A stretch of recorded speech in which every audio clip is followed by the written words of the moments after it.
Ladies and gentlemen, boys and girls, welcome to another wonderful episode of Tunesday, the day we build music from scratch. And today I want to do some synthwave, retrowave. That's all. Enough said. To get right into it, I always feel like with synthwave, retrowave, the best thing to do is just to create a drum track to be your metronome for coming up with something, just because I like to start with low end a lot of times, like bass for synthwave and retrowave, and I feel like I'll sometimes have a hard time getting the full idea of what it's going to sound like until I can put like the sidechain on. And since the drums almost, or at least very rarely change with synthwave tracks, I feel like it's a good, easy thing to do. Let me oh, really? What happened to my computer that it signed me out of everything? Something happened with my settings. Hang on a second. I'm looking up my Splice password. I think I have it saved somewhere.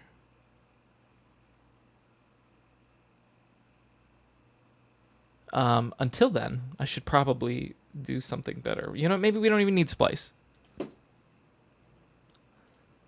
I don't know where I'm going to find that Splice password, so...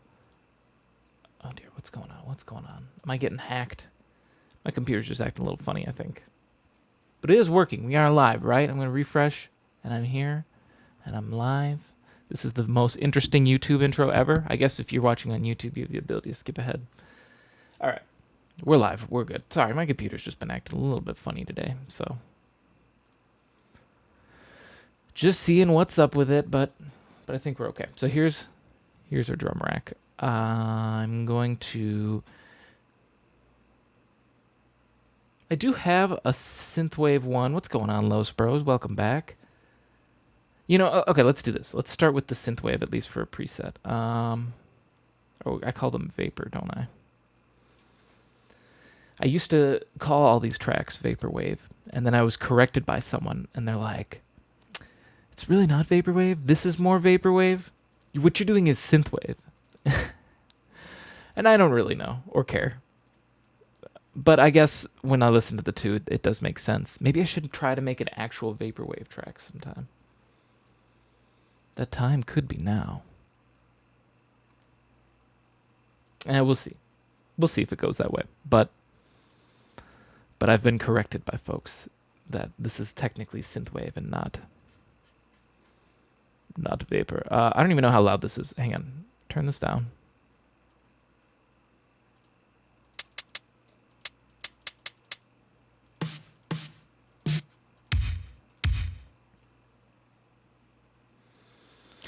How dare you don't follow genre restrictions? Bad, I know. Really? How is Spotify gonna know what playlist to put me in if I can't just be specific about my music? Label it correctly. I do think I don't get like hardcore over whatever you label your music, but I do think I don't really like people that will be like, "Oh, I don't know, I don't really have a label for my music." And it's like, broad strokes it for me then. Are you rock and roll? Are you country? Like, come on.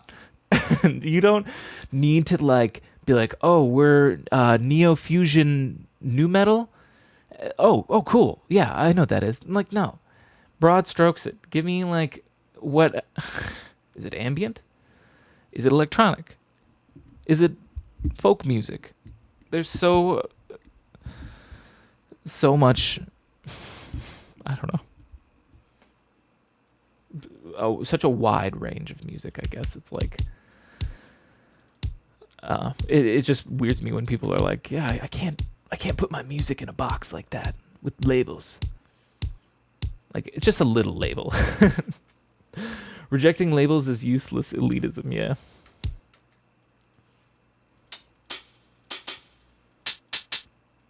I guess it's like assuming that you're making music that's so cutting edge that there are no names for it. Like when the people were making rock and roll, what did they call that? Oh, it's like fast folk music. No, it was called skiffle?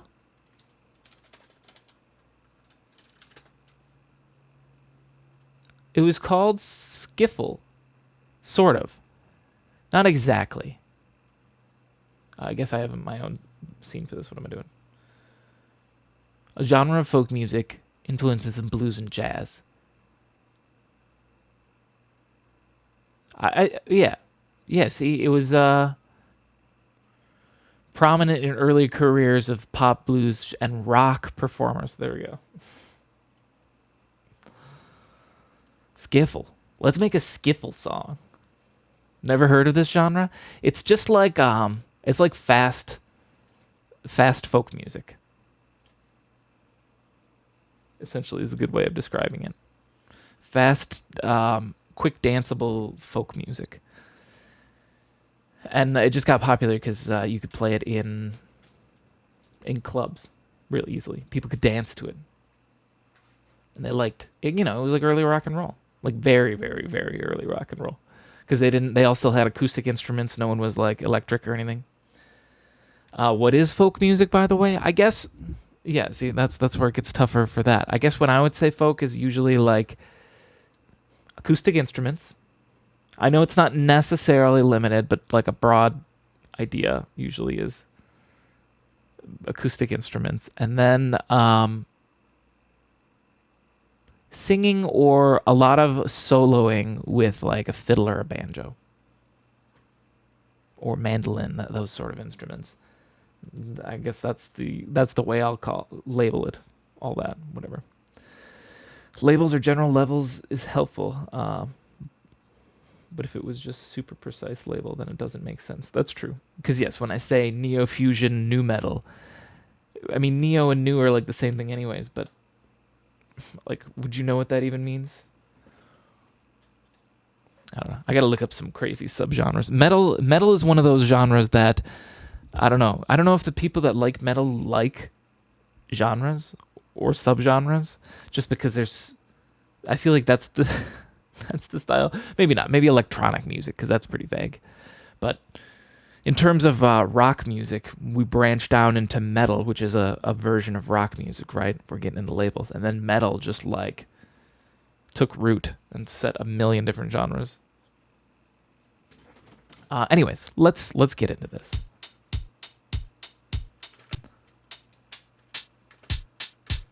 I don't know that I'm going to necessarily even use these hi-hats.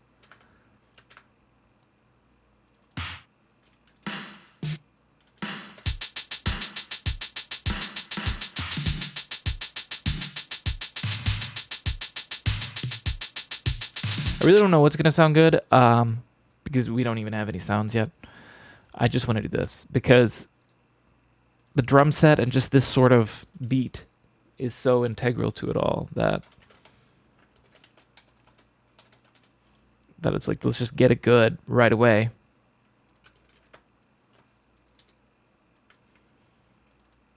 And then it'll be smooth sailing. Plus, I just like putting that sidechain on the bass right away.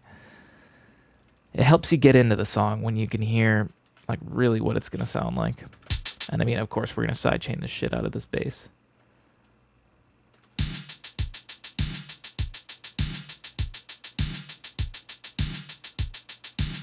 Let's do this. EQ.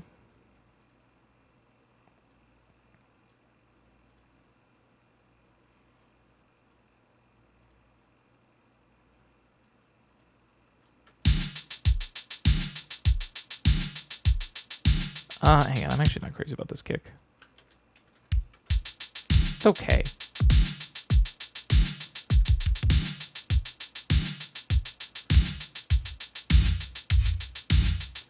Now I can use some other ones because I feel like I have used some of these a lot. Metal has a huge amount of subgenres, including music genres based only on lyrics. That's absurd in my opinion. That's that is why do they gotta fit into these tiny little groups so much? Why can't they all just be a metal collective? I don't know. For example, in metal, there is a subgenre called pirate metal. But if you go deeper, there is surf metal. So pirate metal, they're just essentially singing about, like, you know, plundering ships and rum and finding treasure. And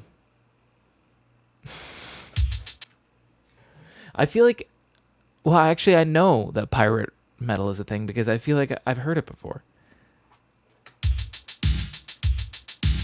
Perhaps I thought it was a joke when I heard it, but even a joke song, there's going to be fans that love it.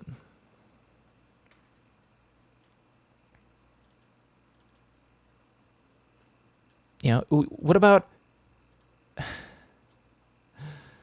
There's some metal songs. Hang on.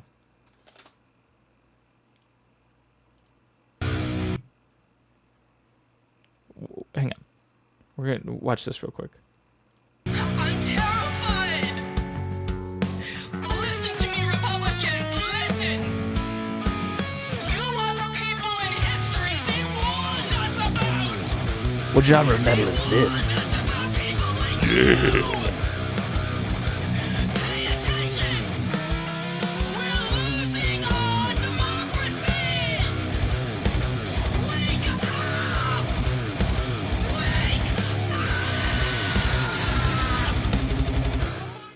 Ooh. Oh, at the end there. Ooh. She gets... She should be a metal singer. For real. Bring that passion to the songs and you're golden.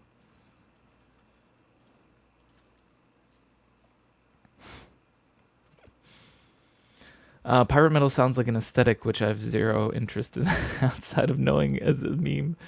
Lyrics that center around being a pirate would just throw me off. Yeah, I mean, I can't imagine a lot of people can relate to that.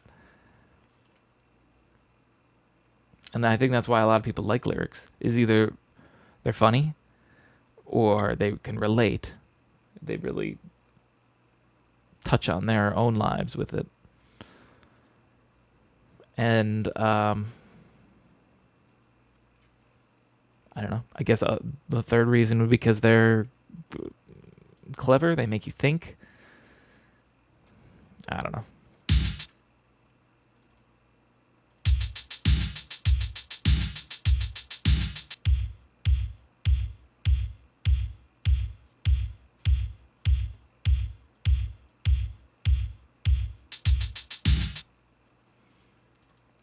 Okay.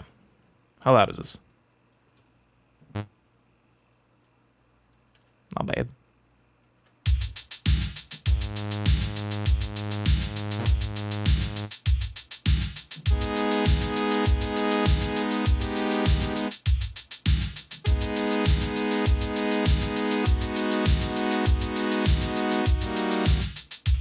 Okay, hang on a minute. Open this up.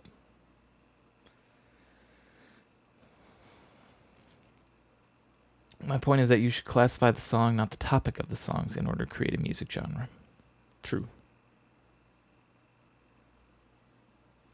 I want music to be somewhat transcendental, so not being able to take it seriously destroys the main quality of music for me personally. I suppose. I don't know. I'm someone that loves, like, you know, I love Flight of the Conchords. If you've never heard of Flight of the Conchords, they're just a comedy duo. They write some really funny but very good songs. And so it's one that you can sort of take pretty lighthearted, but at the same time, since they are good musicians, the songs, you know, fucking bump.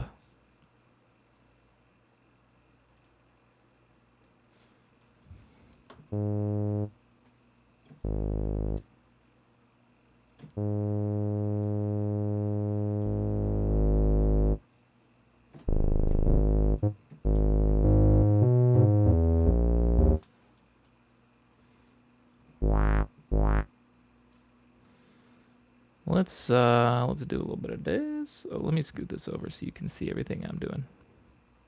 Let's tie this to this. Now, this is all tied to the BPM.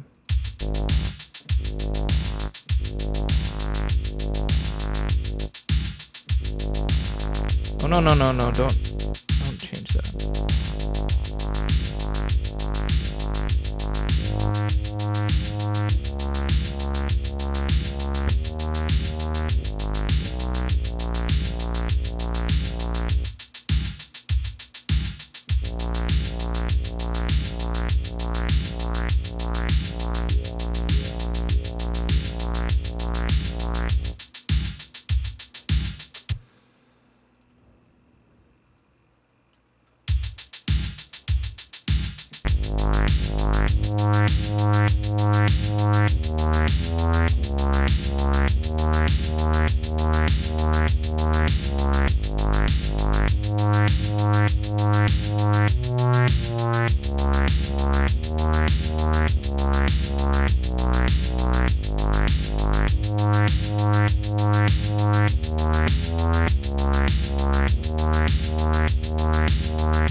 Ooh, that was just some random improv, but I think I'll take that. That turned out pretty good. Let's just do this. Boop. Now, I think the sound still needs work. The bass isn't very great. I want to make it sound cooler, but in terms of like a melody to make it sound cool too, this is not bad. Let's do this. Because then I can just pop this open. And now we just let it play. Although there are some great musicians that also use their knowledge to create meme songs too. Nanowar of Steel is a great example of a band, good musicians that create meme music. It sounds pirate-ish. Storm is basically the face of pirate metal. You know a lot about pirate metal, Los Bros? Do you listen to it a bunch? I'm just curious. I don't mean anything by it.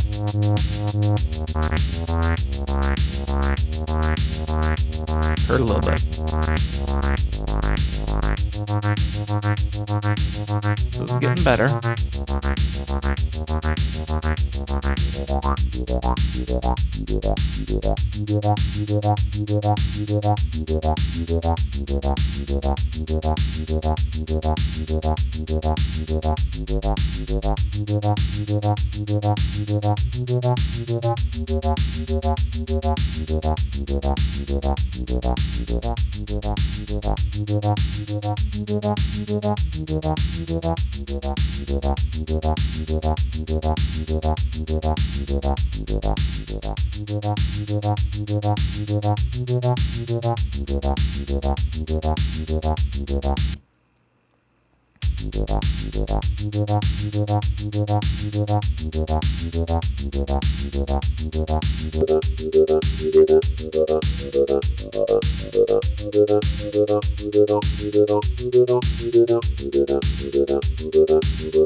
I almost want to do this.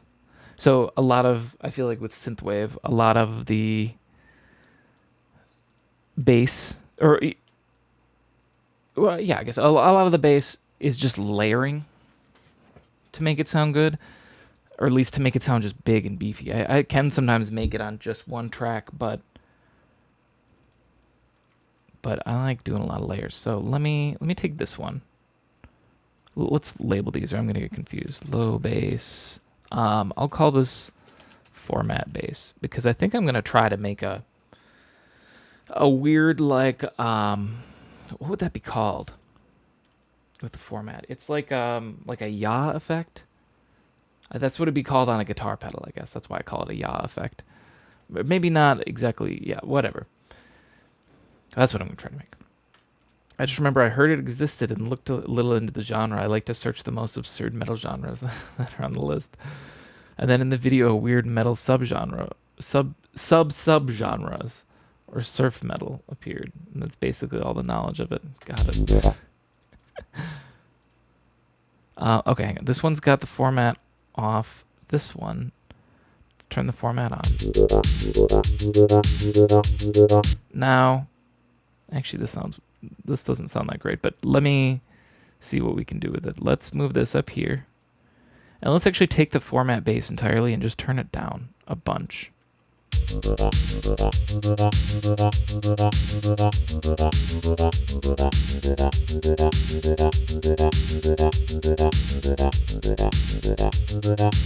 I mean, I'll map this to an LFO, but I gotta find the right way for it to go.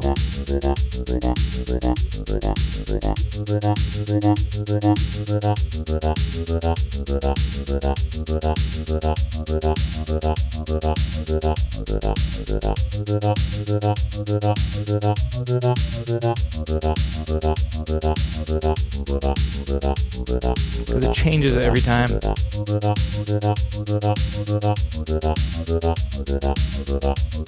Kind of like this way.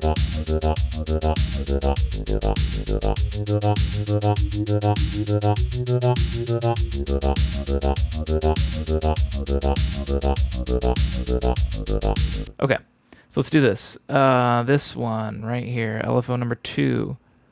Make you go. Oh, whoops. This to there. So that's making it go back and forth right there.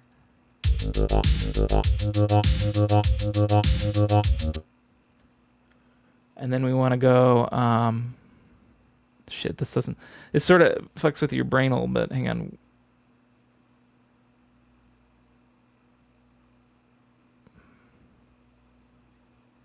Because I need this to go.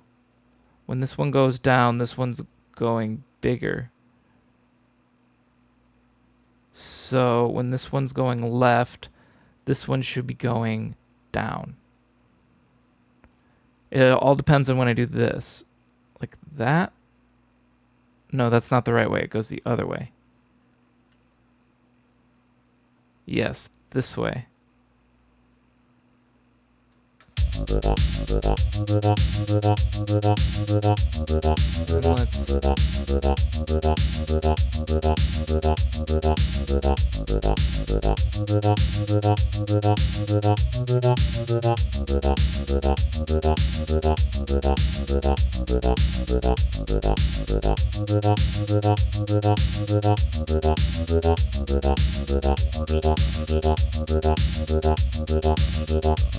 What's going on, Virtual Bacon?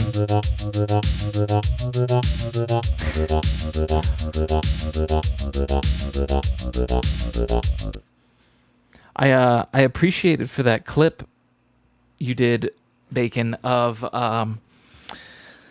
my song about feet and bears. I don't know if you saw, but it made for good good Twitter and Instagram content. I took the clip that you made and stuck it on there. It was good. Thank you. I appreciate it. It did? Yeah, I thought it did. I don't know. I just took the clip, downloaded it, cut it to the part that I needed, and because most like Instagram has like a minute cap for how long our videos can be. But Satori, what's going on? Welcome. I'm doing pretty good. How are you? Wait, I missed Los Bros' message here. I think symphonic metal or folk metal are my favorite metal genres, especially when combined with prog. But I really find hilarious that there are really weird genres out there, and I find how ridiculous they are. Yeah, I think it's interesting that it's like metal. Like, I guess rock has some weird subgenres too. I mean, fuck, metal is part of the rock subgenre if you want to get technical, I guess. But metal in general just seems to they like to get very specific about what kind of metal they are. I'm trying to figure out Piano House, but it's making me crazy. I'm doing slow. Oh, wait, you're trying to figure out Piano House? I'm not sure I know what you mean by that. Piano House.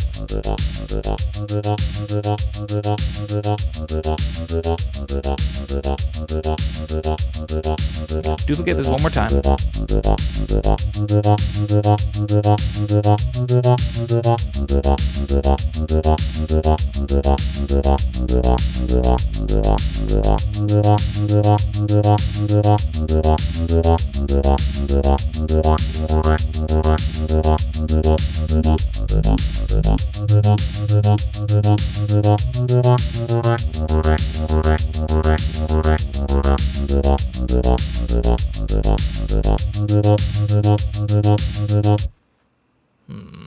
I should do something else to this one.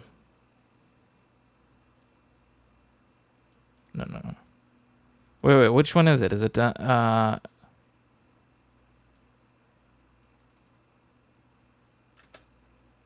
guess it's semitones. Yeah, you're right. I'm crazy. This is the one I wanted.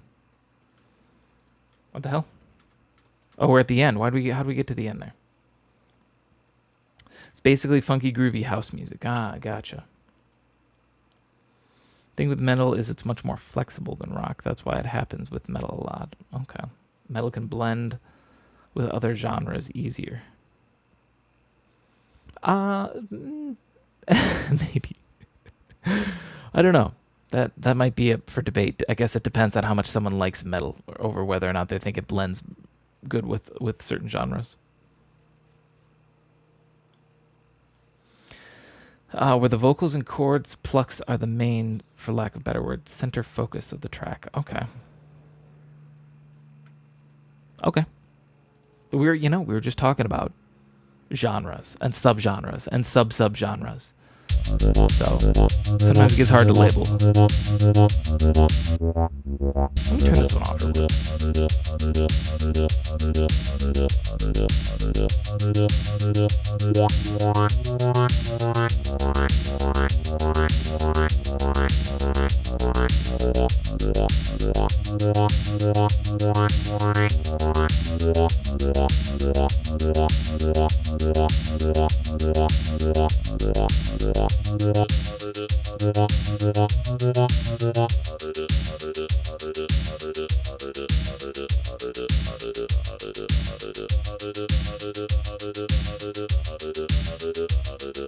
let's let this one just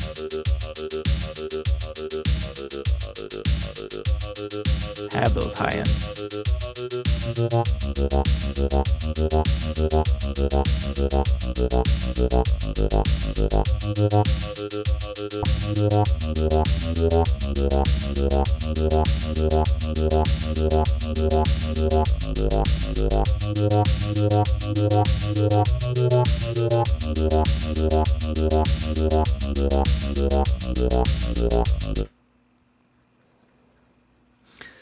I think all genres are just one. It's music. So many genres have cross influences in a track. It's not even funny. For example, there's classical music, metal, and metal activate the same parts of your brain. That is interesting. I don't know. I get the idea that, like, we were saying sort of at the start of the talk about genres, subgenres, and sub-subgenres, is that I'm always not very good at labeling my music, and I don't really get too anal about it. At the same time, the people that are like so free flowing with their music that they're just like, oh, I don't know, I can't put a label on my music. It's just like rock, ambient, electronic. According to popular music streaming service Spotify, there are over 1,300 music genres in the world. That's, I don't know. Is that too high or too low? I guess that's believable. That's the perfect amount they could say that I will believe it and without having to look it up. Too low, you think? I don't know. Can you name 1,300 music genres?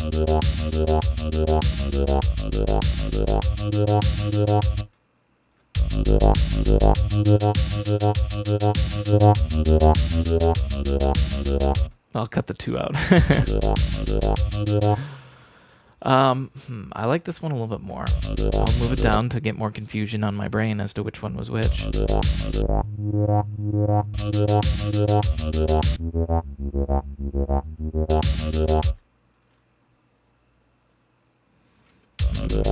Let me go back to this one.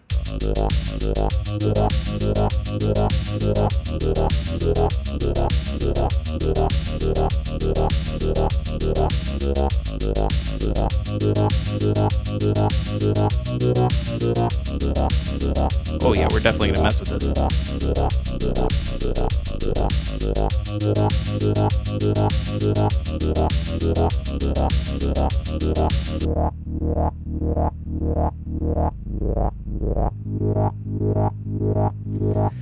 See, it's definitely all about layers, because this layer is just so low and crunchy, but it doesn't have a lot of good oomph to it, just to get it nasty, but then combined with this one,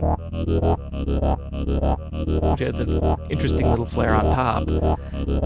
Here's what we need to do. This is going to be the lowest of basses. Lowest bass. And then this one I'm just going to call bass. This is just going to be our general average bass. Now, it's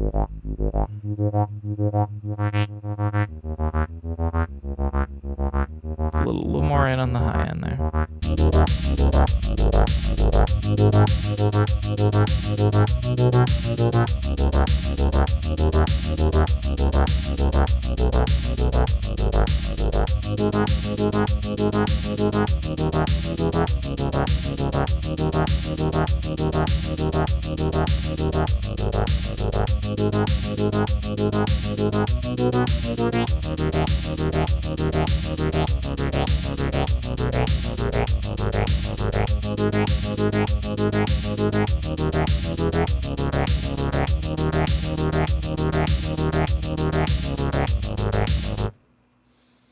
It's 80% accurate. I'm sure there are genres not listed on Spotify, especially folk music. I just bought Mini Meter.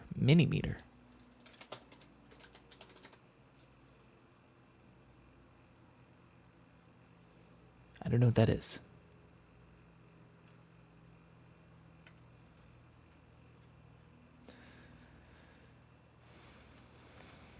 It's a small, persistent, and standalone metering app. Oh. Interesting. Here's what I'm looking at.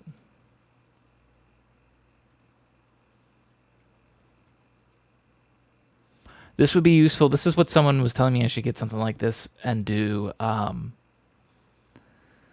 like music review streams or like music tune share streams. I know a lot of musicians and Twitch streamers, Twitch musicians will do those sort of streams every now and then, or at least producers will. I've thought about it, and I've been a little hesitant for a couple of reasons. Number one is like I put out a lot of music on my own, but I feel like I'm not really one to tell someone what they're doing right or wrong with their track. I'm not some like acclaimed professional producer who's got all these popular records on his resume, or like, I don't know. I've put out a lot of music, and like, I like the music that I put out, and I think it's very good. But I don't know that I'm like able to tell someone that they're. I in the end, I know it could just be my opinion. Oh, I think your bass is too loud. Turn down your bass. But if it's like a dub track, I don't really make dub. I'm not gonna tell some dub producer what he should or shouldn't do. There's so many streamers who claim to give feedback, but no, nothing. Yeah, that's what I mean. Like, well, you know why I think a lot of people will do those sort of streams is it's easy content. I could literally show up, hit go live, and if I get a lot of people that post tracks, it's just sitting back and listening to music and nodding your head. And that's it. You don't got to do anything. It's like being a reaction streamer, you know? Like the ones that just watch YouTube videos and stuff. You don't got to work at all. You just watch a video. Say one or two things every 30 seconds. And that's boom, another day, more content in the vault, easy money. Like, I get why some people do that, but that's the main reason though, is that I just don't feel like I have the ability to tell someone what they're doing right or wrong with their track. You know? If someone comes in here on not a Tunesday and they go, "Hey, can I get your opinion of a track?" And then they send it, sure, I'll listen to it. Because they're just coming to me, a total stranger, and they're going, "Hey, what's your feedback, stranger, who I just came into and listened to this thing?" Then sure, I'll listen to it and I'll let you know what I think. But to be like, "I'm hosting a feedback stream, drop your tracks and I'll review them," and it's like, I don't know. Then it's different. If I'm asking you to do it, it's different than you just asking me to look at a track. Anyways, we need to make this bass better. It's so farty. In my opinion, when you review a song about a song from a genre you are not familiar with, just say that you aren't. After doing so, your opinion is important, actually. Not every person who listens to a song will be an expert on the genre or even familiar with it. That's a good point. It's a very good point, Anne. that is.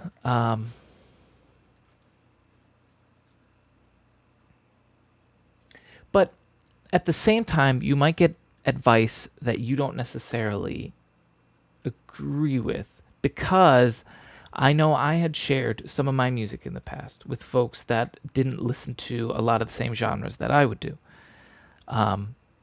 And sometimes I would get the criticism. They'd be like, for instance, with the album that I put out, I'm Trying right now, which I really like how those songs sound. Some of the critiques might be, oh, I can't hear what you're saying well enough. I can't really understand you well. You need to clean out those vocals and stuff like that. But it's like, I spent all that time dirtying them up. I like it this way. And it's because those people will listen to like pop music all the time, where the vocals are pristine and clean and shiny, front and center of the entire track. And that's what you're supposed to look at and pay attention to the whole time. Ignore whatever, who cares about the backbeat and everything else? It's the vocals. And so to them, to hear this new genre, they're unfamiliar with it, but then their advice is not really advice that I want to follow. It's like, I don't really want to push the vocals out. Or maybe, I guess it's a compromise. I'll just raise the volume a little bit. But yeah, so it sometimes depends. I don't think other music genres aren't flexible, but I feel like that metal has the flexibility on blending with other genres because of how broad the word metal can cover. That's a good point. And to me, it's just like loud electronic screaming. That's metal, which I know isn't even necessarily true. Pirate metal, I'm sure they're not always screaming, they're yo-hoing, but it's even bigger when you find out that metal can blend really well with folk music, meaning that basically folkric music from around the world could be used to blend metal. For example, you could have folk music from North Europe, Asia, America. Yeah, that's true, and those would all be different subgenres of metal. I have a few online friends who I sometimes show stuff, and they're like, I can't tell you a lot. I don't know how to express what I think about the song. But that's just the standard listener. Their opinion is important to me, even if they say it's I like it or I don't like it. But don't be late. Part of the song needs to be more paradiddle. Wait, what? More paradiddle, of course, Bacon. You just want everything more paradiddle. You know what, Bacon? Maybe we could do some paradiddle hi-hats. What if we did that? Hang on a minute. Let's appease the beast.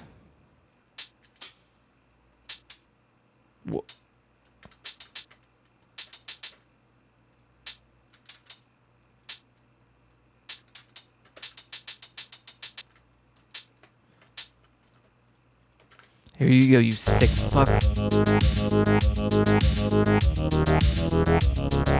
actually kind of like that idea.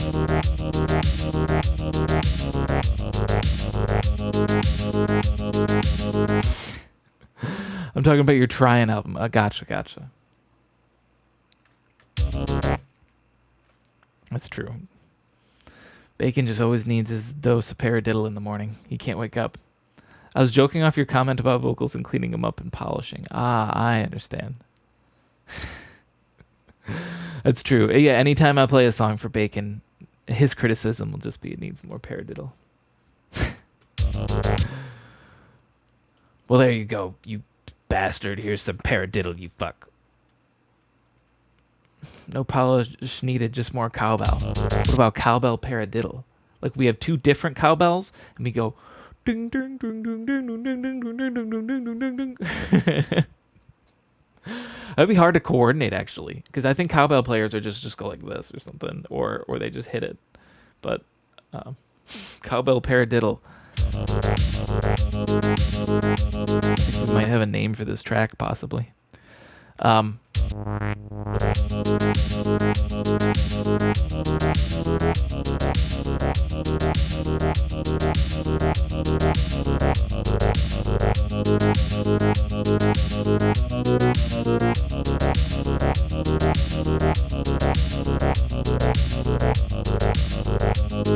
Let's just keep this for right now.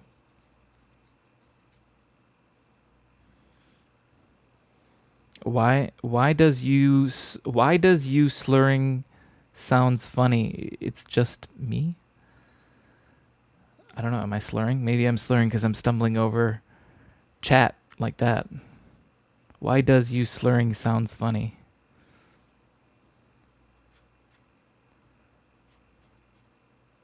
Let's put on vital. Sorry for my typo. That's okay. I'm just... What is the... My computer signed me out of everything. I don't even know my vital sign-in. Are you kidding me? Do I have to? Or are you going to, like, not save what I did here if I don't sign into vital? Hang on a minute. I just want to make sure.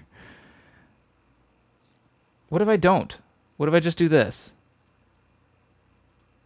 Hang on. If I do this, and then we close this, and we go to here, and we go this, and we reopen it. It saves it. Okay, I don't know what's going on. It's like I don't want to find my passwords for everything here.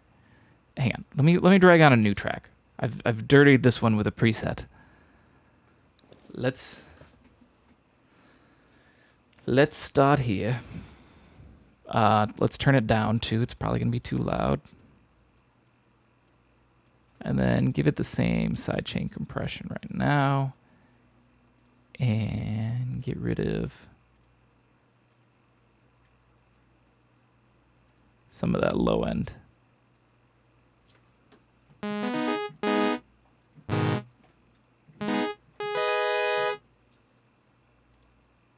Is it going to ask me this every time, though? Hang on a minute. Hang on just a minute.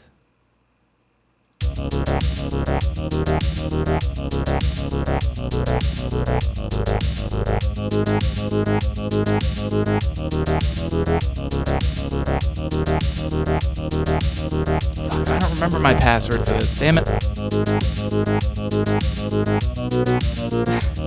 Ask me every time.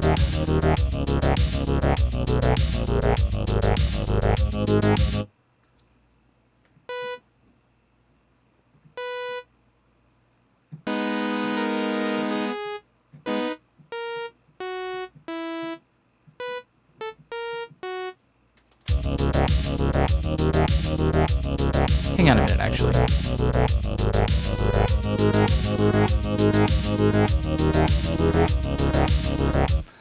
Before I do this, I want to put on something. Let's go with contact. Don't I have a really good...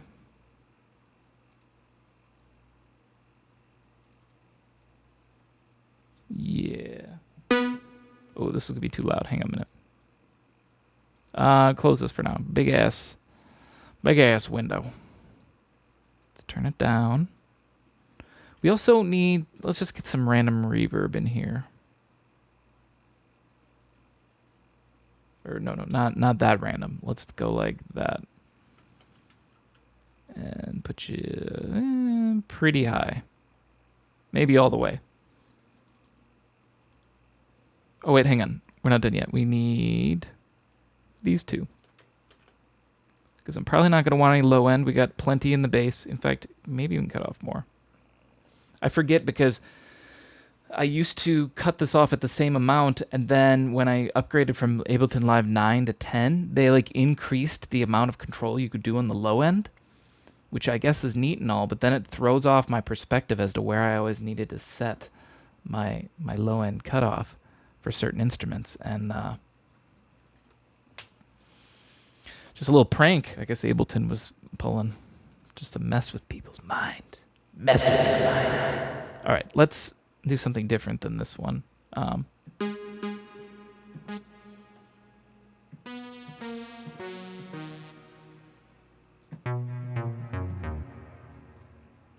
can change these throughout. I just want to find one like for a good starting reference.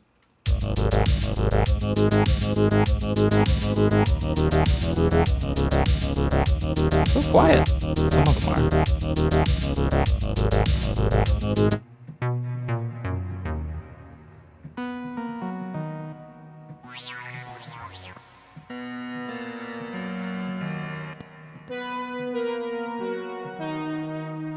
I thought this would be better.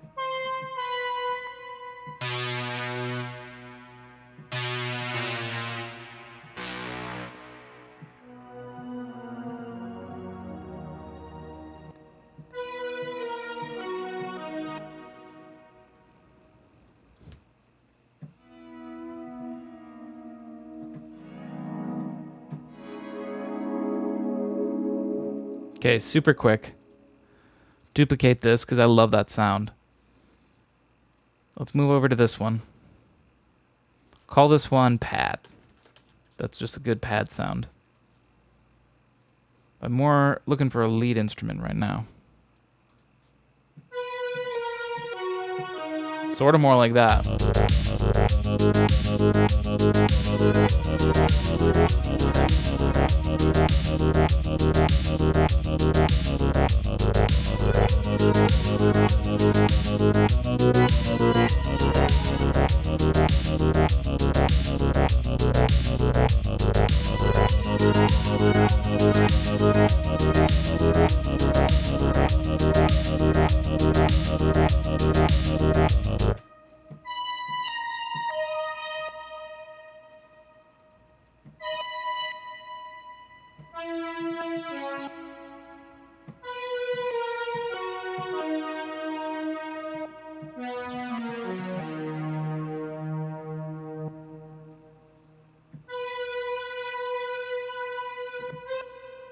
Come on.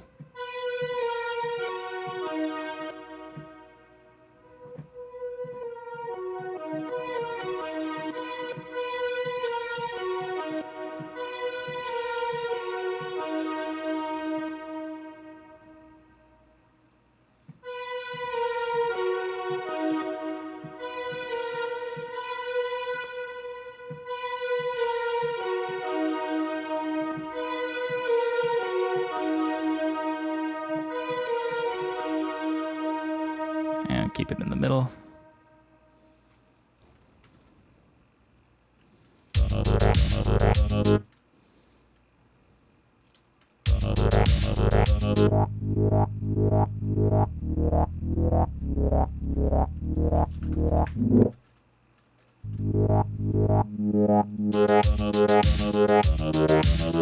No, need that low one.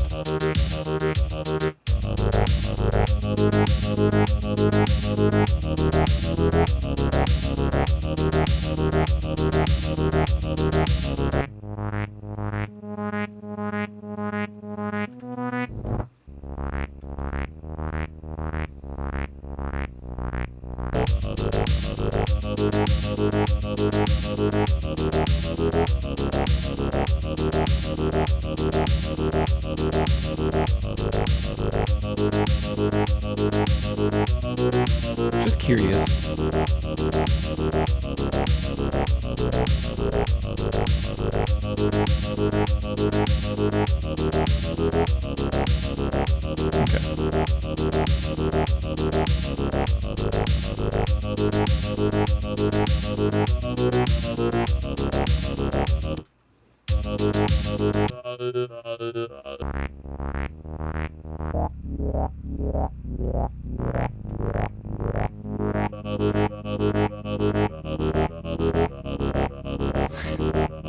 I like that little format bass. It adds character to the bass. Sounds neat. I'm a fan.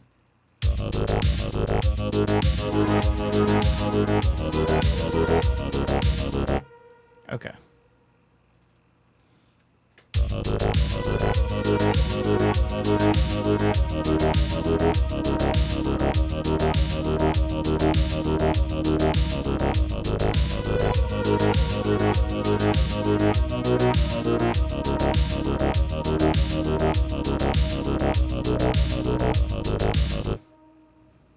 Snapshot that. Pop it open. Quantize it.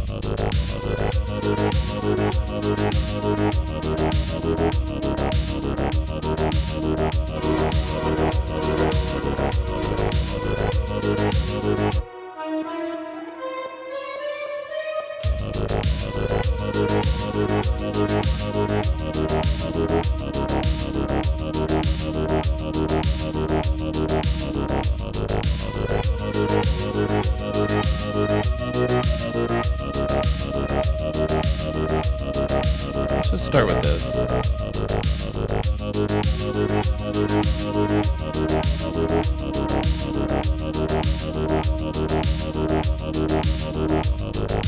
I need to clean this up. Hang on a minute. You can see this. If we're going to go with this kick,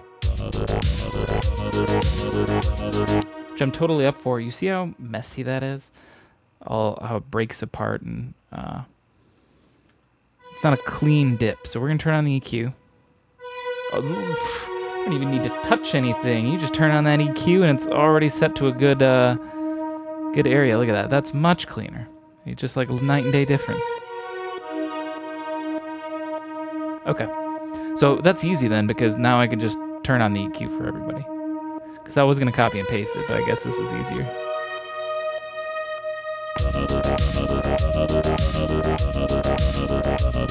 Now it's not as intense. As you can see, it dips down further here. So on the bass, at least, I'd like it to be a little bit more intense. So I guess I will copy and paste for this.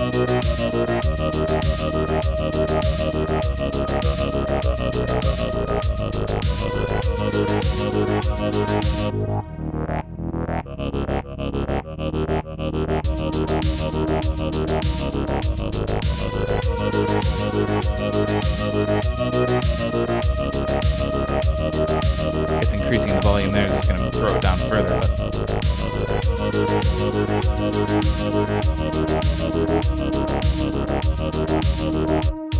Okay. That's another good start. Let's go back to this pad here.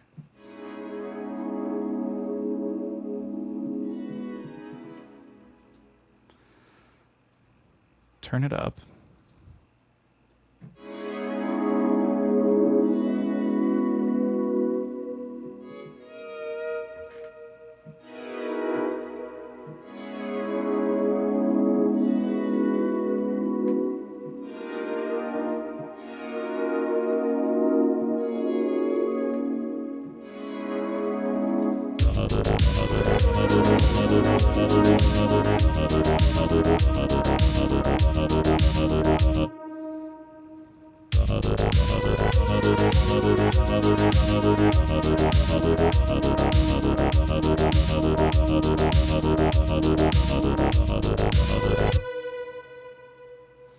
Let's do this.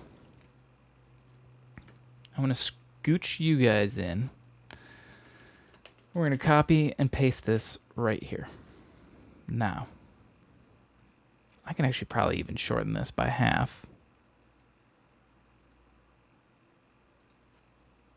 Consolidate them all. Actually, I'm just going to need to make this on 1. Let's do it on... I'd like to do it on the bass, but then I'm going to have to... Well, whatever. Who cares? Let's just do this. Here's what we're going to do. We're going to just take this and make it simpler.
Okay, consolidate and loop this. Actually, that's good if we can go that many times. We can go like this. Because here's how we can go 2.5 minutes, and we'll add variety for things that drop in and out, but here's 2.5 minutes where the bass just changes just a little. Because we'd have this part. And we can bring in the bass more and more too, even. Because I think this needs to be up an octave.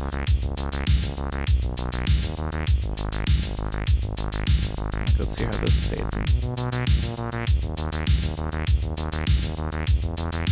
Ooh, here's another idea. Ooh.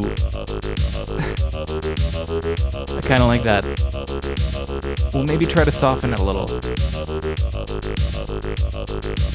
What if I did this?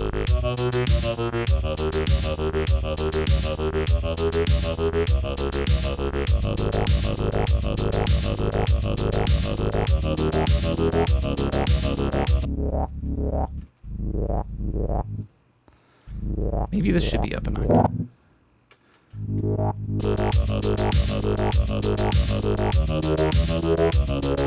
No.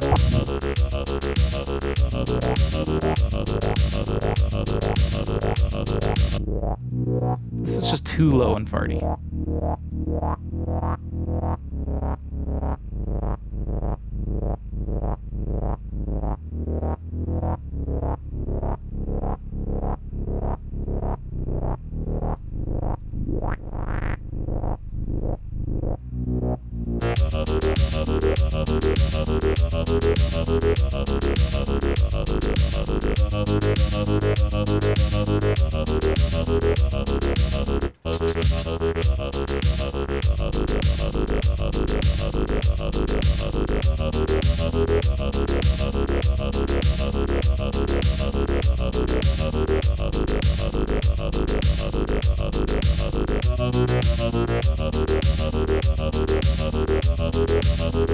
Okay.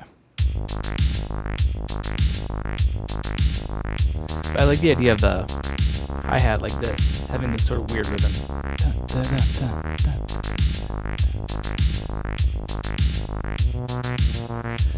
It's because it's just half of the paradiddle. It's nice.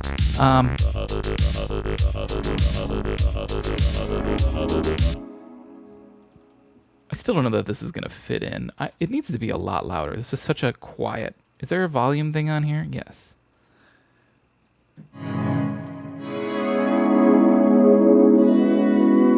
Oh, I've definitely used this before in a Tunesday. It's so familiar.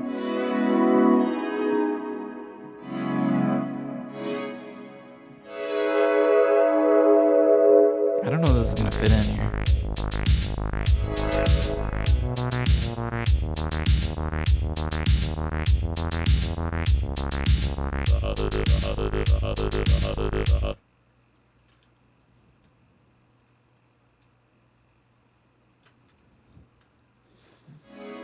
Nice pad, thank you. Yeah, I know I've used it before in a previous Tunesday, but I don't care that much. I want to make it better.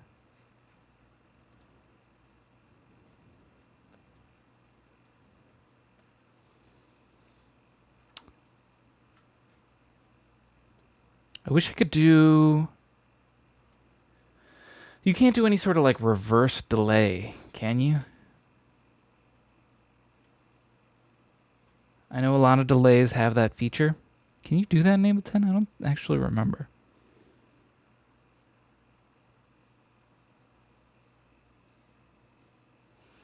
You totally use that too, not with synthwave though? Yeah. Well, I mean, I think the last time I used it was not... Actually, you know, it was synthwave.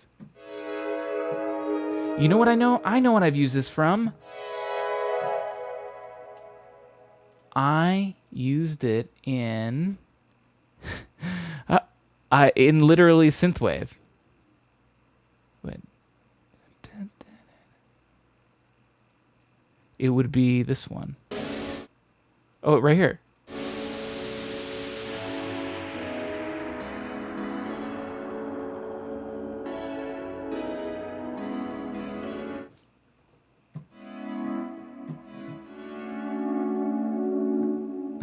That's it.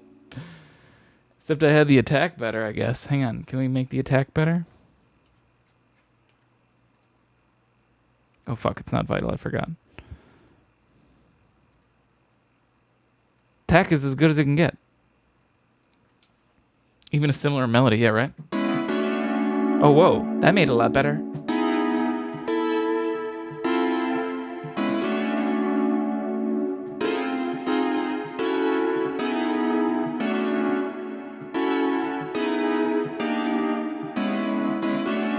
That's almost the riff. That is it, actually.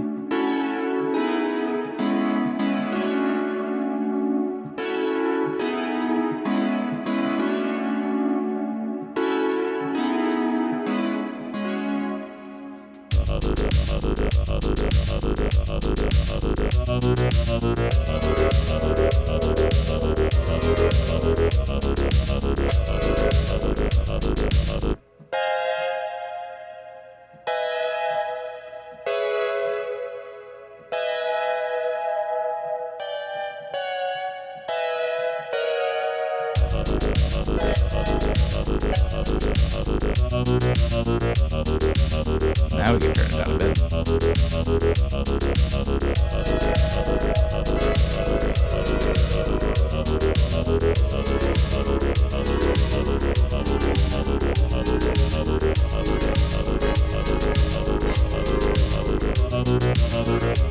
Whoopsie, what did I just do? I hit the Windows key.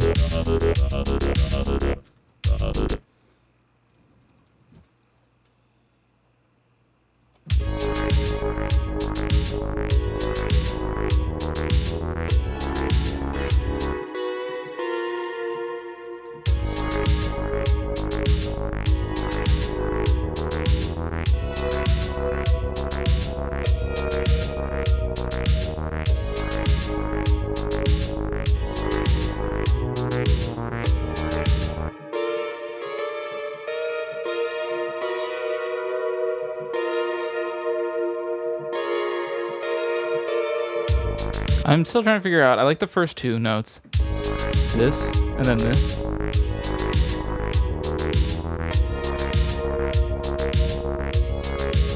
That I don't know about.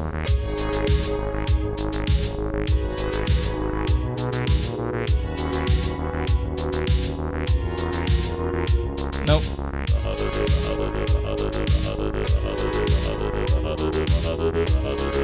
Actually, we could just go back and forth on these two notes.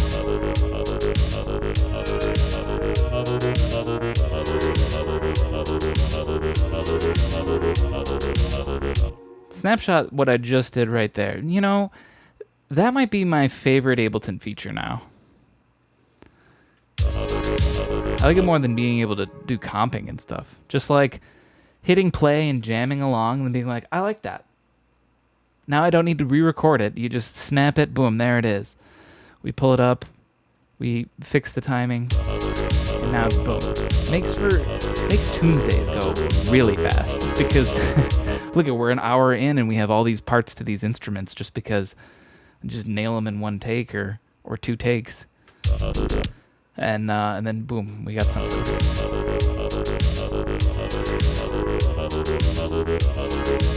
Now, let's keep messing with this.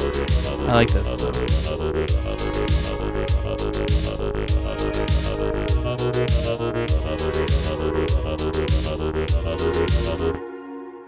That still sort of works with what the bass does. It's weird. Also, you're not hanging out all the way. Whoops. But maybe I can do something different.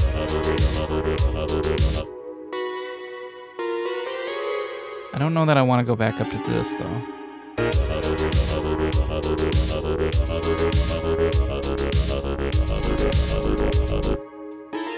Whoops. What if we went back up to that?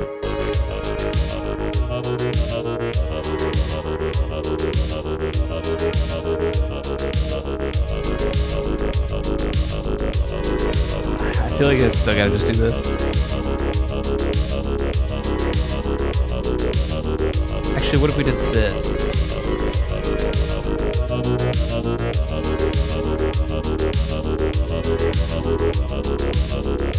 Let's just do that. Okay, I want to keep messing with this. What if we put on this? Give it some space.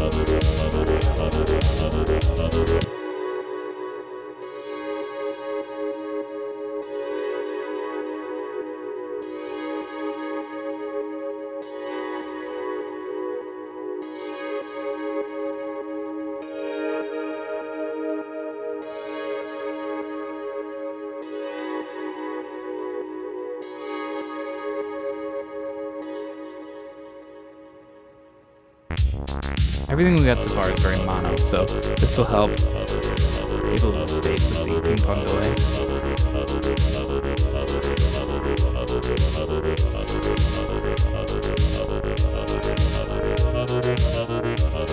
Now, when everything comes in, we're still sort of just creating bits, and I don't really have a construct for how the song's going to start or anything. I'm going to just delete Vital for right now. I'm going to have to sign in. What happened to my computer that all these things got signed out of? Splice did, Vital did. These are things that auto-sign in all the time. And then now they're like, oh, we need your name and password. It's like, this is the first time I've had to sign in months and months. I don't remember this stuff. Too many passwords nowadays. So I'm going to have to dig through everywhere I save passwords. And you always have those problems.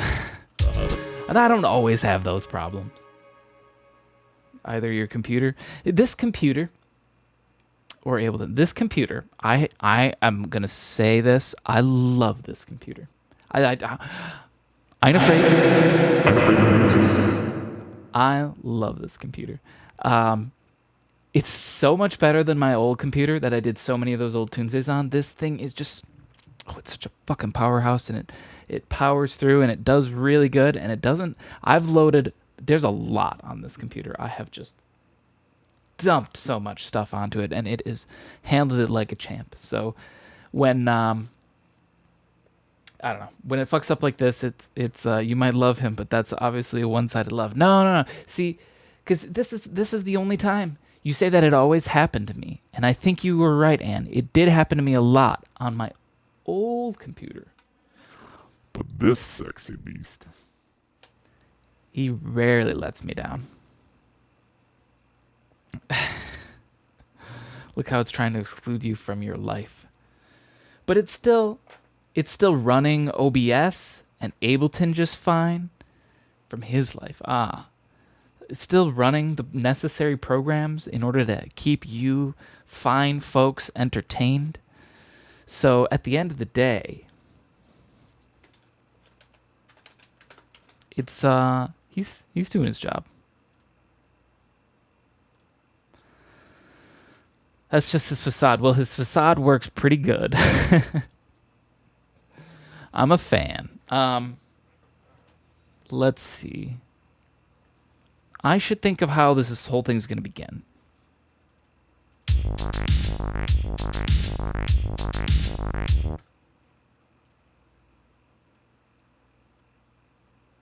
Let's scoot this all over real quick. Give me some breathing room, like 20 seconds for some intro before the bass comes in and the drums. Like, it could be something like this.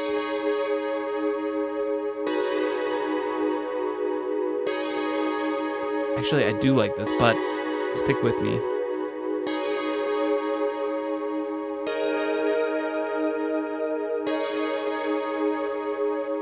Let's do this.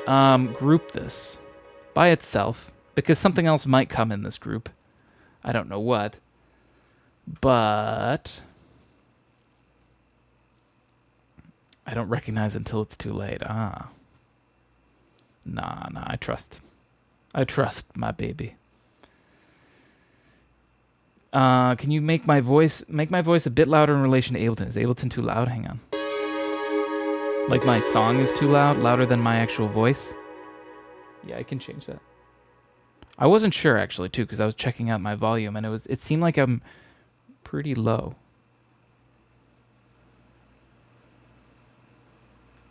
I could do that. Now I'm a bit better.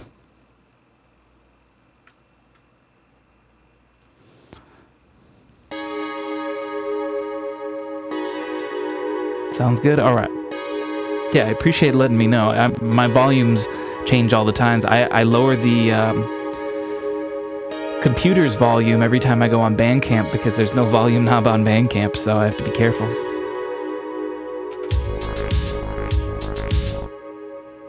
Okay. Now, what else I want to do with this? I put an EQ on because I want to look at it and maybe mess with the EQ, but I was more thinking of doing this. Whoa, where are you placing this? I should also not just keep grabbing reverb as a plane and just grab a preset.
I actually kind of like keeping on some of this insane reverb. Maybe we cut down the time a little.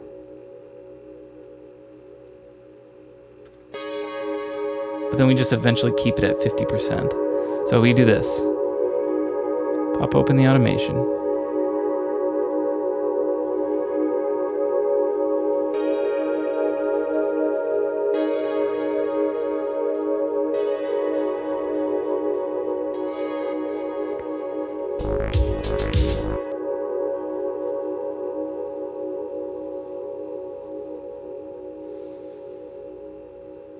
I also want to put on a utility. Let's change the gain for that. Make it fade in.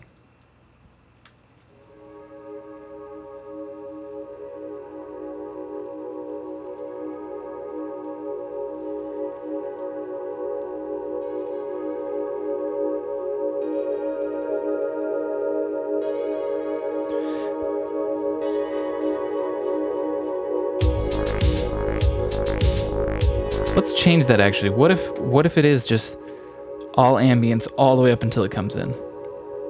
There is no fade in. The only fade in is the volume fade.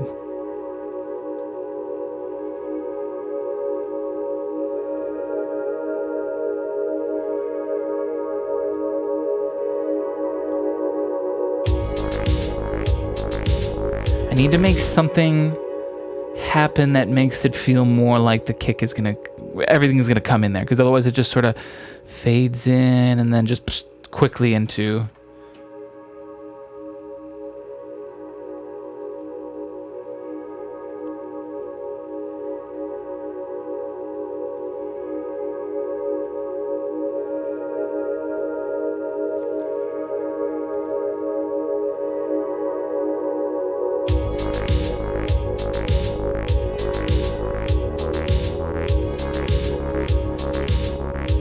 There's also no sidechain compression on this reverb. I don't know if I should have it or not. Maybe like a little.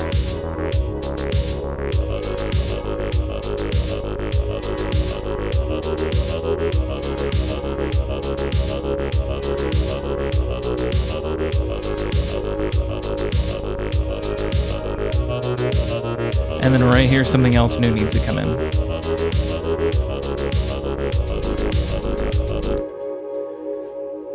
Let me do this. I can sort of hear it in my head already a little bit. Actually, bring this back in. Go back to this Analog Dreams. Because wasn't there... Oh, this is going to be way too loud. Hang on a minute. Let me turn this down before I just start thumping away and blowing your ear holes out. Yeah, I want something short. Short and crisp.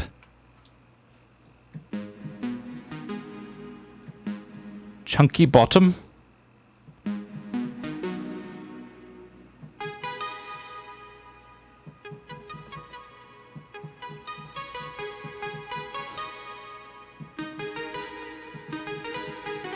We'll see how that works.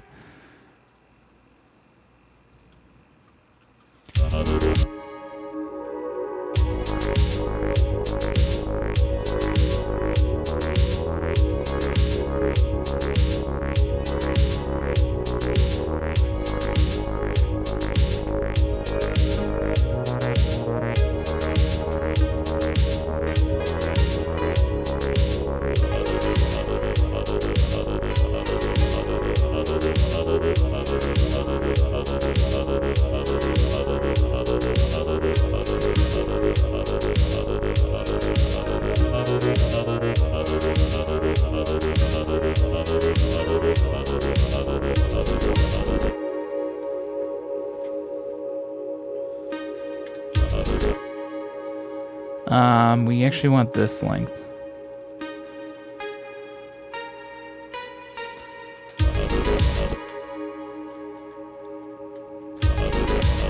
Actually, keep it like that for right now.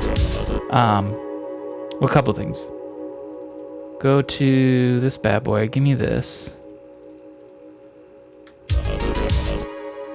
Put a delay on this thing. That reverb's pretty intense. I'm gonna do this. Can I freeze this? Oh, this isn't a track. Freezable track. Hang on. Actually, let's do this. I'm gonna take off that sidechain compression. And actually, yeah, let's do that. Freeze the track. Wait, why can't I? Oh, I'm still clicking the wrong thing. Freeze track. Wait, this isn't going to change anything because the reverb's on the other track, so that won't change the way the reverb works. So never mind, actually. Undo all of that. Put that back on. Where's you can deal with the reverb floating around?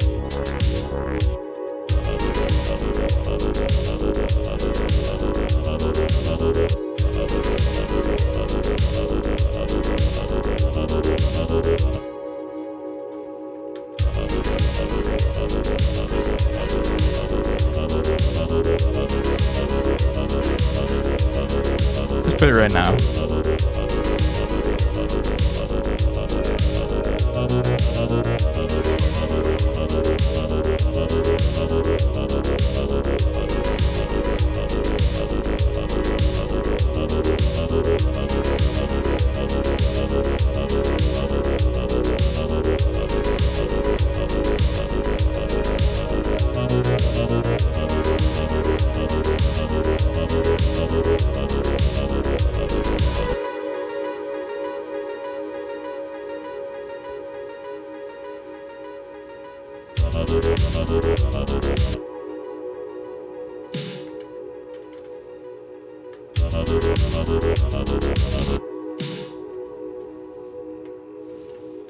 Oh, my eyes. Look at that.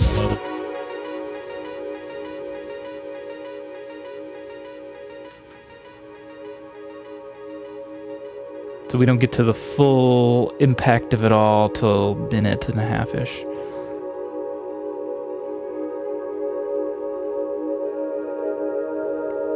All right. Ba-ba-bum-bum.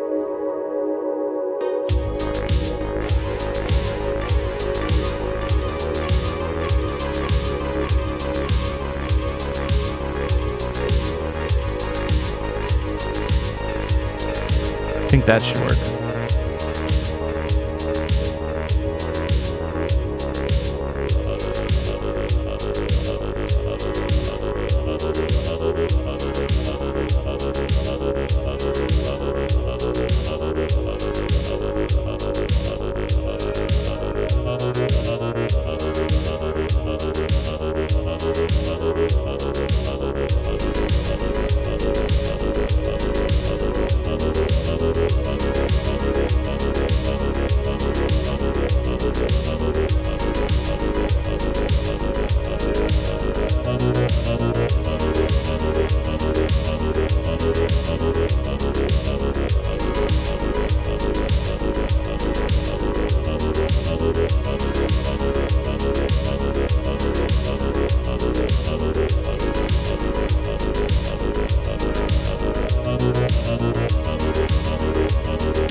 In general, I'm going to turn the hi-hat up a pinch. Actually, let's do this. This hi-hat, let's delete. I want to bring in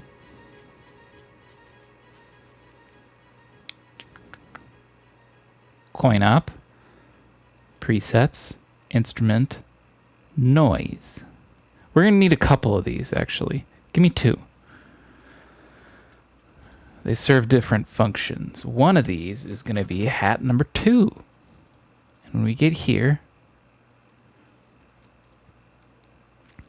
that's what we'll do. Let's, because consolidate this at a really tiny length and loop it. Go, go, go. Oh, wait, hang on. Always got to remember, don't blow your ear holes out. Probably both of these noises should turn down. Send that one to reverb. Let's see. Okay, we got this turned down. We hear? Go pi. Let's go into this and change it to that. Okay, that's good.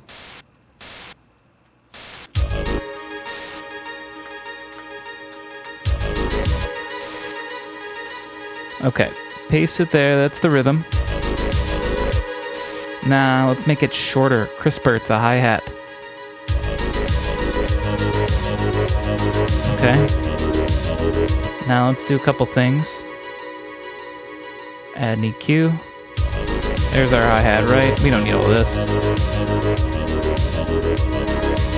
Still needs to go down a little bit. Now let's make it a little more interesting too. Is this, yeah, good.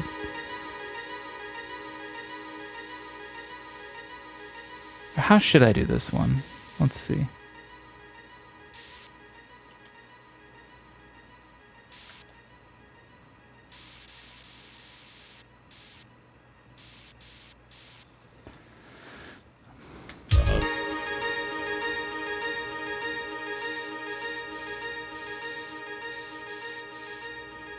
Let's go, I'm going to try to go big here.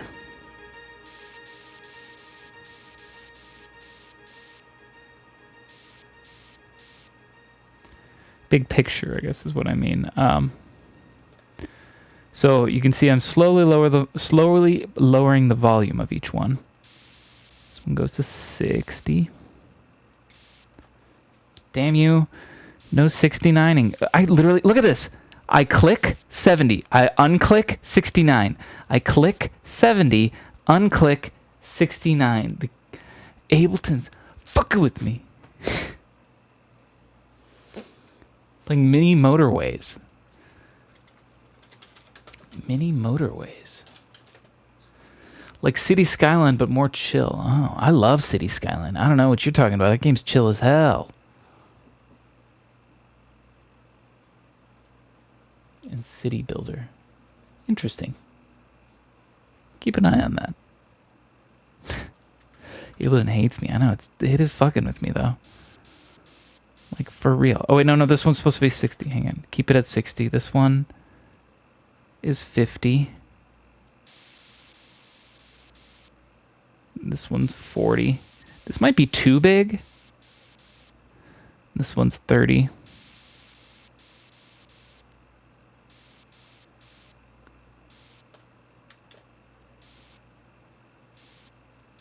Once again, look at. Fucking with me. I can also tell you why it does. I'm using the wrong theme. Oh, and Ableton knows.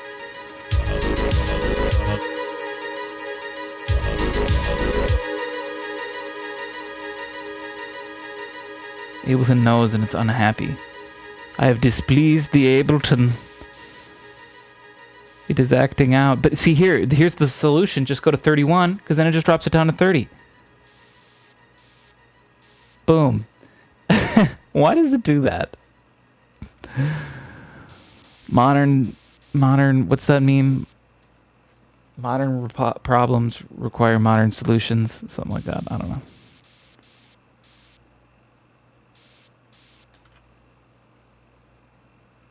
Wants to look cute, but I don't allow it. Yeah, it's true. I don't want my Ableton dressed like a slut.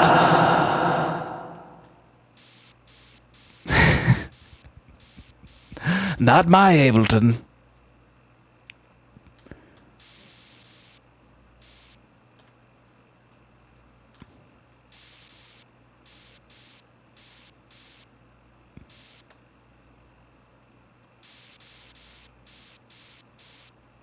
All right.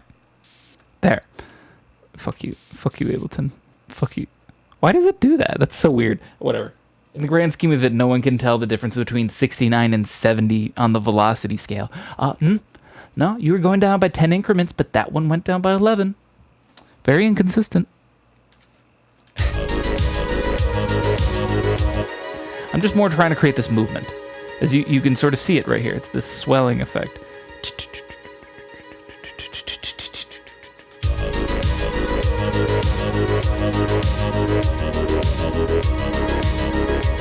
Now we don't necessarily have to use this hi-hat sound too. There's also this. Or this. Here, let me solo it so you can hear it better. There's this one. Or this.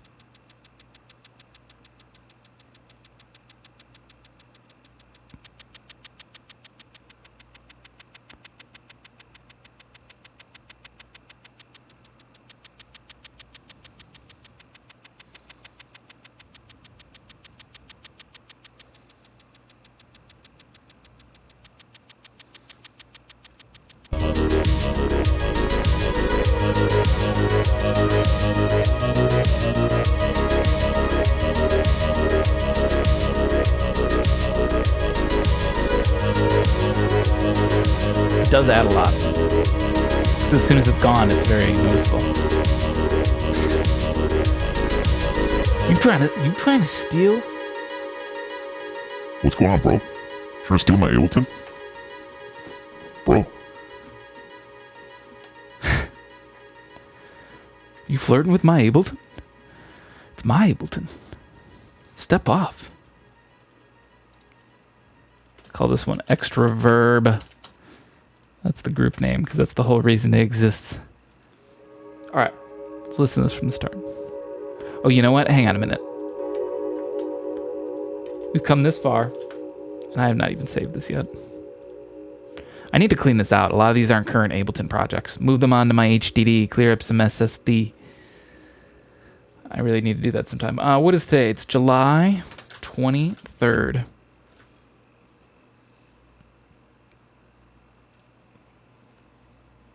Wait, what temporary files would it be deleting? It does that when I record something, but I haven't... well, I don't know, whatever. Ableton's gonna have a new man soon. Get ready. Oh, no, that's not happening. Step off, bro.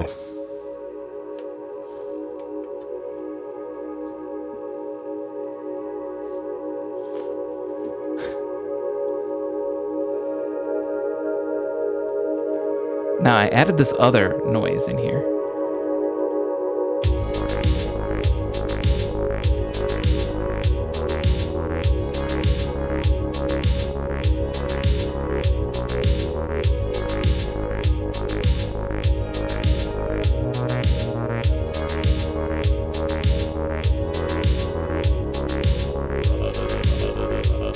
See if I can prepare this before it comes up.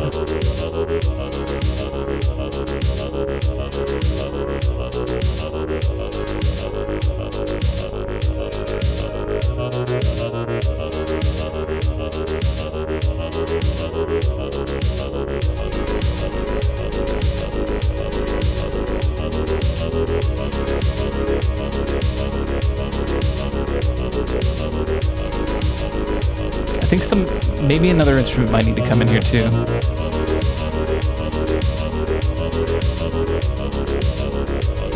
Or at least right here.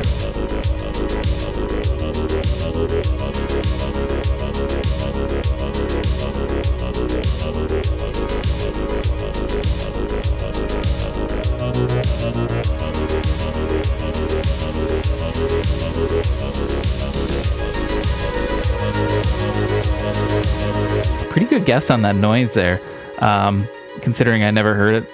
Didn't know how loud it would be, any of that. Let's turn it up a little bit.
Okay, hang on a minute.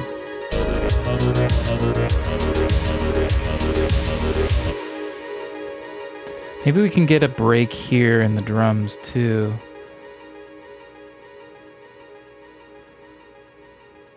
Come on, buddy.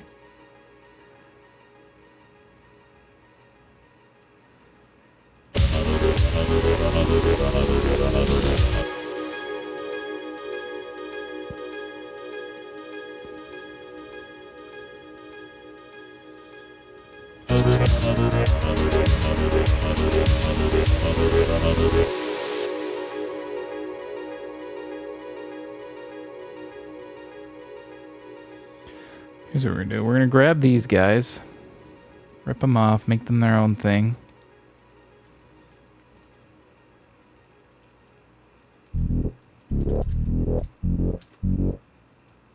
We're gonna do that.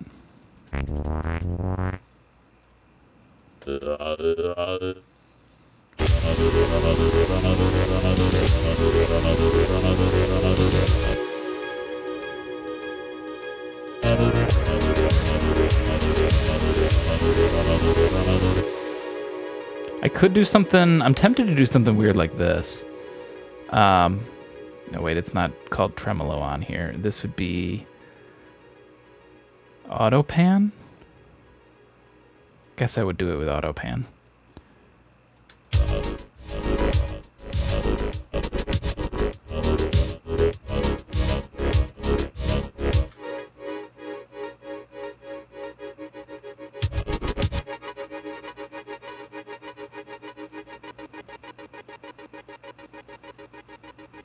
Okay, so be like.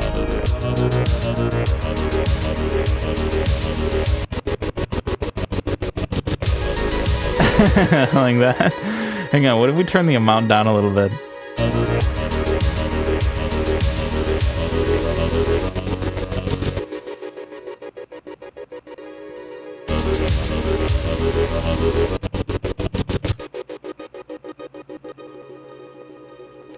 What if we put... Oh, offset, that's the thing.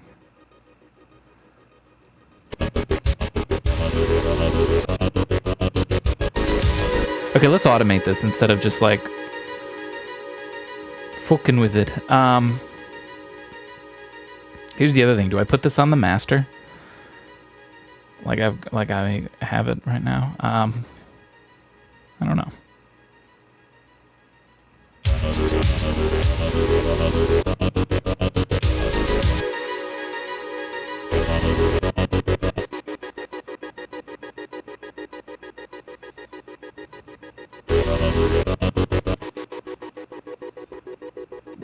What if we did this too? Put a utility on the gain.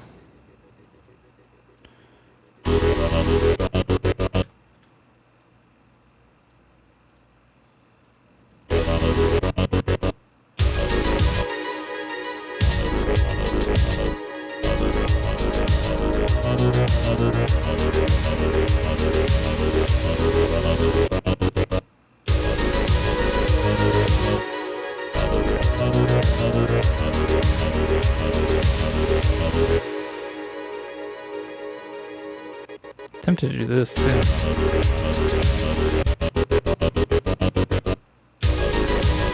Ooh, I kind of like that a little bit more.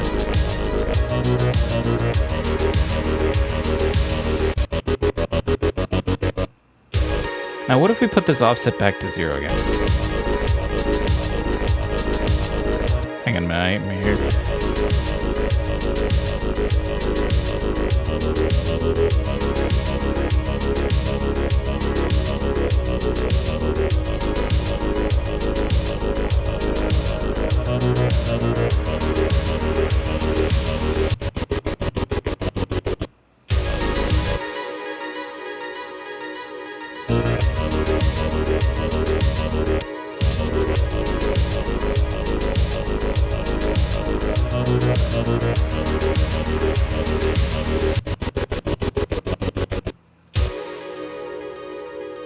I like that. I do like that, actually.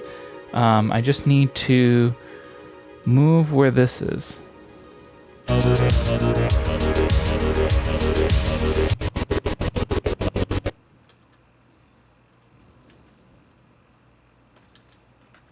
no, oh no, oh no. Undo, undo, undo, undo. Right there.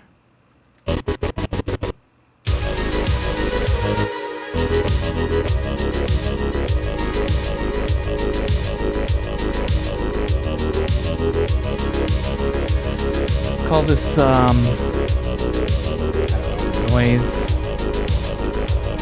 noise transition.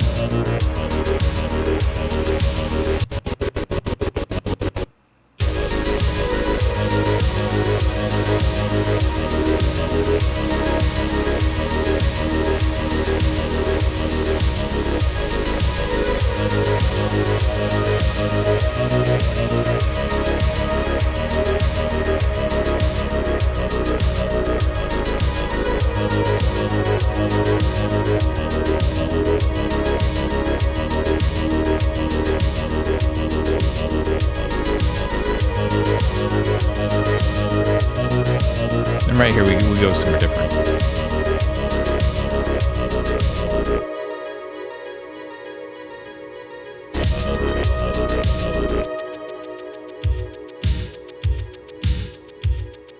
We'll carry on this hi-hat because it's a different one, right?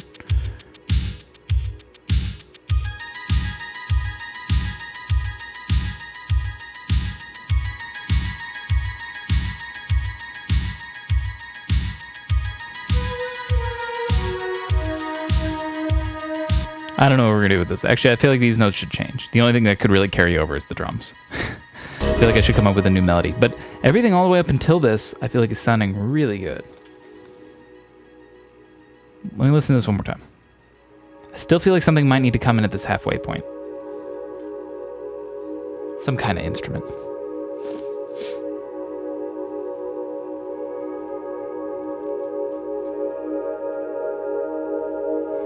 What's going on, Pun? Welcome back. How are you doing today?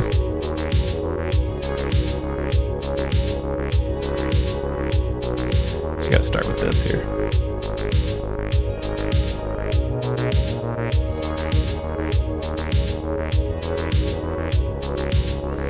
Good, good, just waking up. Yeah, this is an early Tunesday for me. I feel like it's super EU friendly. I've got a lot of European viewers, so doing it for you, folks. I slept way in. Yeah, I haven't slept in a long time.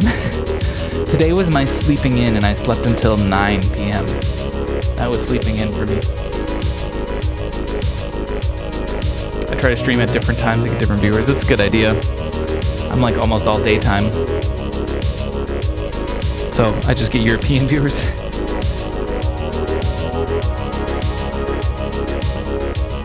But you're right. Different times would be a better idea.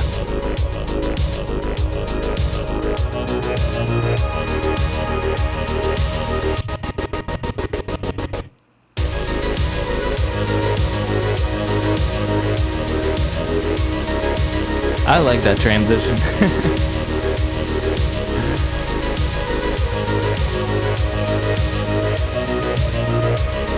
Early in the morning, I see a lot of British and Scottish streamers on watching.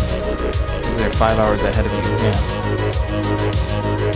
I forget how far ahead everyone is from me. Anne, are you there? What time is it where you are?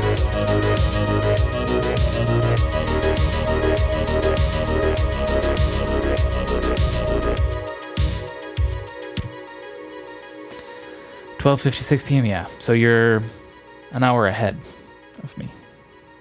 It's 11:56 p.m. Or wait, yeah, it's 11:56 a.m. for me. Tripped myself up there in some stupid way. Let's see. I just still feel like something needs to come in this halfway point here. I'm Central Time. Yes, that's correct.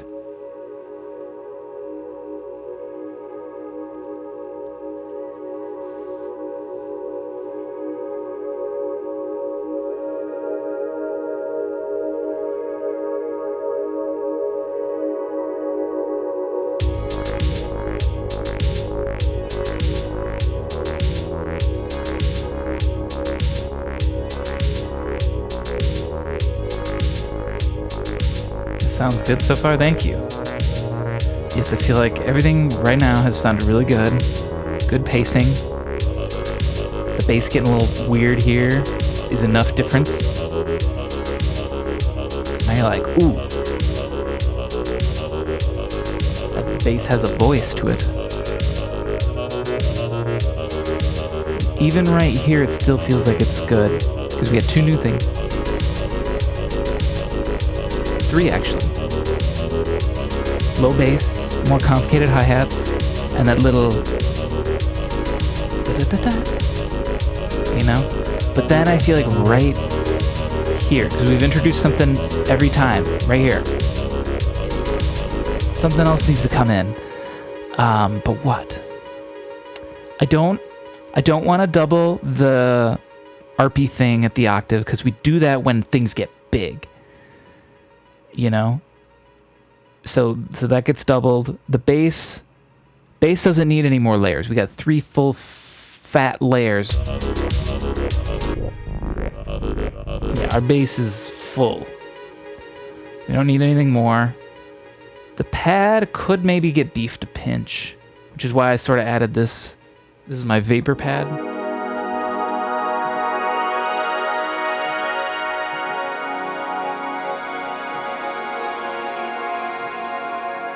Sounds good a lot of ways.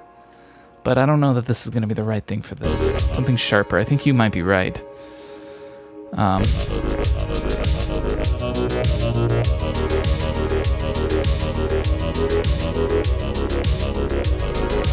This is too soft.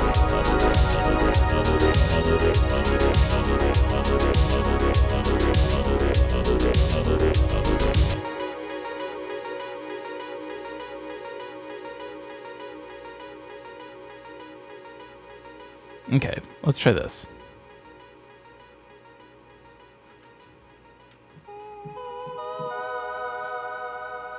Ooh, hang on.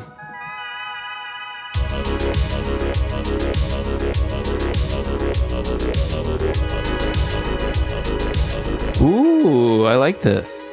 Just like a simple little roll. It's like a little minor 7th.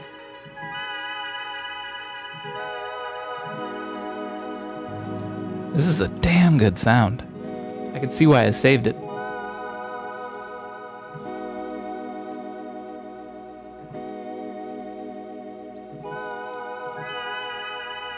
It can add that extra little shimmer to your song if you need it there. Otherwise, bring it down low if you want it as a pad.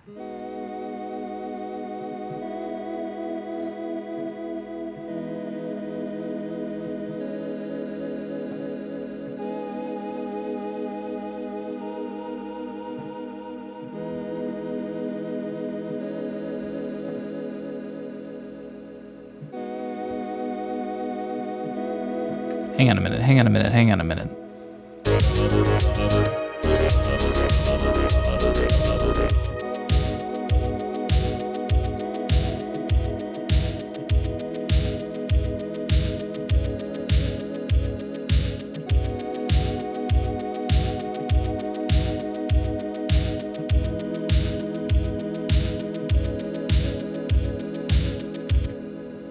Snapshot that. Love that snapshot feature. Did I mention that yet this stream?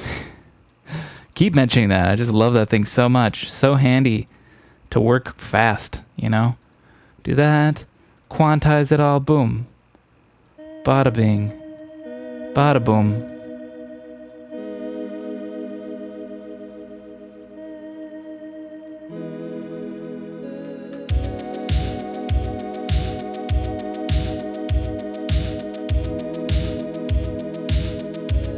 Actually, hang on. Undo. Or redo the quantization. I find the way you produce these tracks very hang on a minute. What the fuck? Hair stuck in my glasses. Very interesting. Something that honestly could be right up my alley, as I'm very IT technical and such. I've only aspired to write soft, folky acoustic songs, but something like this was such a good path to go down, as you can produce such diverse music mixing in the digital. I always strongly recommend it. The other beauty of sort of doing it like this is that I'm putting together this song so quickly because the computer's playing it. I'm telling the computer what to play, sure, but the computer's the one that's actually performing it. Technically, it's performing it every single time I hit the spacebar. Now it's performing it live. And I think when you have that freedom of not having to perfect, because when you play it yourself on your own instrument, on a guitar, or of a piano part that I wrote, and you're not digitally creating it, you're just writing that music, it's reliant on you to play it correctly and well and learning your craft and your instrument that way. I guess this is learning a craft in a different sort of way. It's a different sort of craft. But I think it just sort of is, I don't know where I'm going with this. Easier? I like not having to play, you know? Just letting the computer worry about that part. I'm the orchestrator.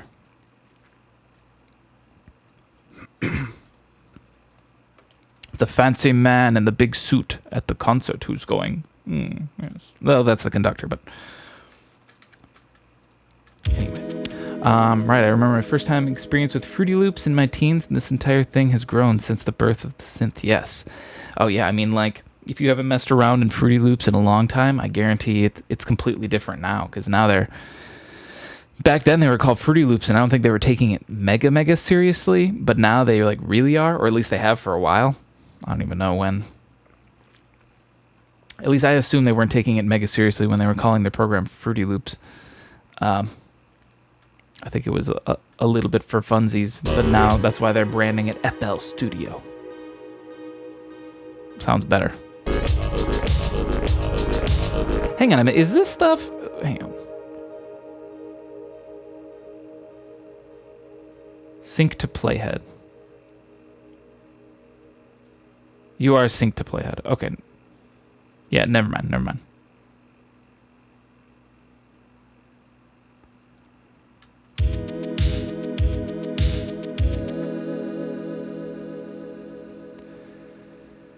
I had no idea it still existed. Oh yeah, it's professional now. Because yeah, like I said, it's FL Studio. In fact, if you search through like Twitch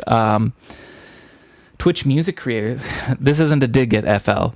I was gonna say if you look at Twitch musicians, right, and just look at the least viewed musicians, you'll see a lot of FL users, and that's not a joke geared at saying that nobody's used FL. It's more just saying that a lot of people use FL and a lot of people stream using it. So it's very easy to find people that use FL Studio. It's accessible. That's the best word to describe it. It's very accessible. Ableton is the real deal. Yeah, personally, I mean, I'm in your boat where I actually did use Fruity Loops back when it was called Fruity Loops. What year? I used Fruity Loops in 2007. Yeah, 2007 is when I first started using Fruity Loops. Funny thing is that FL is the cheapest alternative, so that's my why. Yeah, and that's I think the reason why for a lot of people. I think a lot of people, Ableton would be more showing up in that low end of Twitch thing if it wasn't like over $500 to get. Ableton's not cheap. And that's not to say that FL is dirt cheap, but it certainly is the cheapest alternative. But yeah, so I used it in 2007, back when it was just called Fruity Loops. It wasn't FL, so that was, I mean, 14 years ago. Oh my God, I'm old.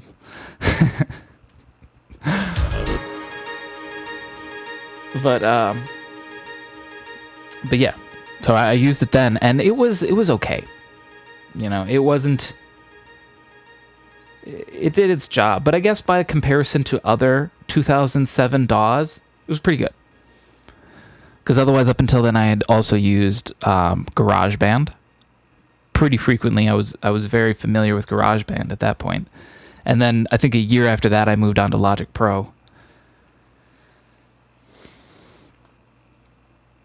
I remember in high school when it first came out, it's just like the Adobe Suite. The entry into it is better than it used to be, but it's tough to invest in such a thing as a casual creator. I sort of want to avoid any and everything Adobe product. I know I've had a lot of people tell me I should use a lot of Adobe products in certain areas, but I absolutely hate their renting software business model. The fact that nobody owns anything anymore is awful. So I choose not to, I guess, support Adobe for that reason. But you have to be serious enough to want to invest in such tools. Yes, I mean that's what the thing with like Pro Tools was. Is that was like if you had Pro Tools, you were a legit studio because that was an investment. Nowadays, like who needs Pro Tools? I mean, I get it; it's still pretty nice. It can do a lot of things, very powerful software, but you can get equally as powerful for half the price, probably. Honestly, the DAWs all can do the same thing anyways, right? On the main points for choosing DAW besides prize really is how many tutorials are there on YouTube. Not necessarily true, Anne.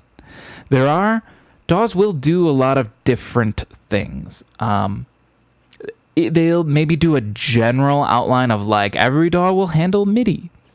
Every DAW will allow you to record live audio.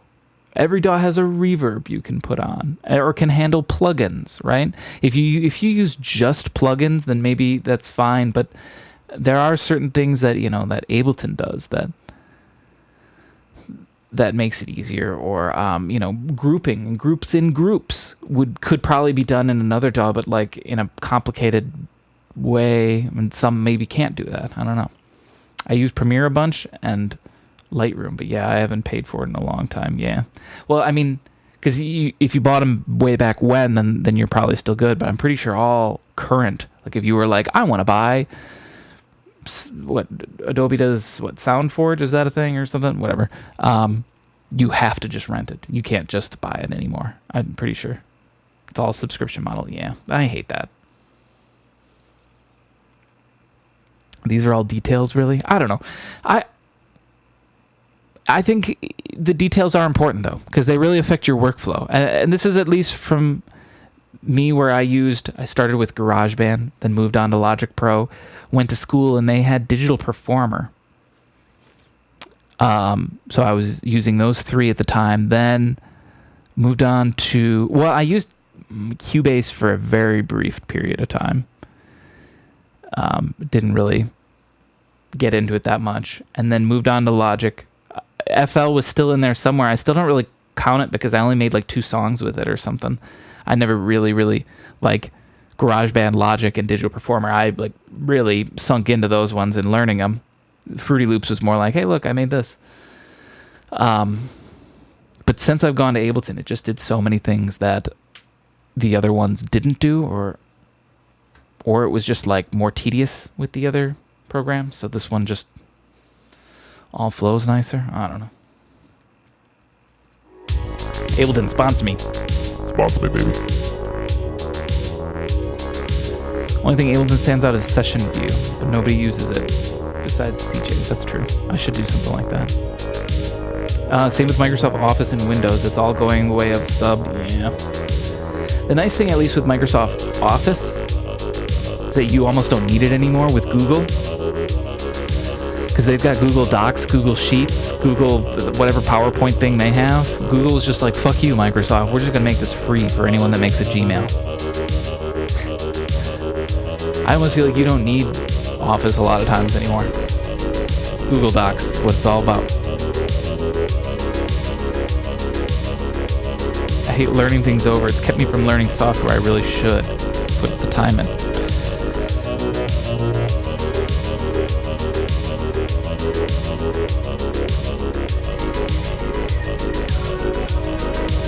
Oh, let's bring in this melody early, but on a different synth or something. How about that?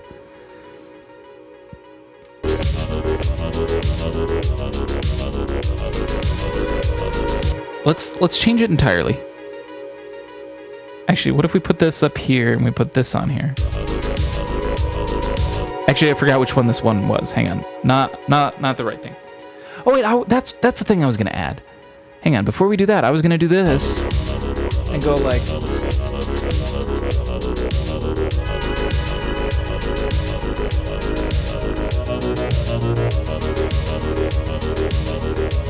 Right here.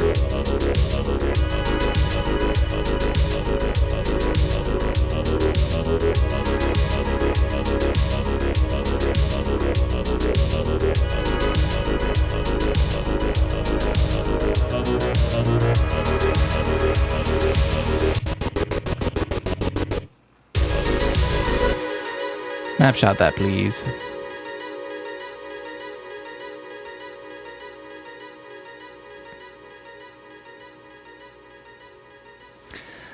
Maybe you're right, but not my impression from watching tons of FL streams. I use Session View pretty often, by the way. It just lacks one feature, cutting up and gluing together audio samples. FL lacks that feature? But does FL let you do, like... I don't have an example of this, because I don't have any live audio. And my splice signed me out, so I can't even bring something in. But, like, where you go into this sort of view, but with the audio... No, Session View doesn't have that. Okay. But does FL have it where you can go like that, and I could, like, draw a note here and, like, grab and drag the audio individually and make it line up perfectly? Yeah, it does do that? Okay. It has that? Okay. Piano roll. No. So here's the thing. Not the exact example I'm talking about there. Here's what I mean. Let me get a better example. I wish I had fucking... Splice up. Hang on, let me try something.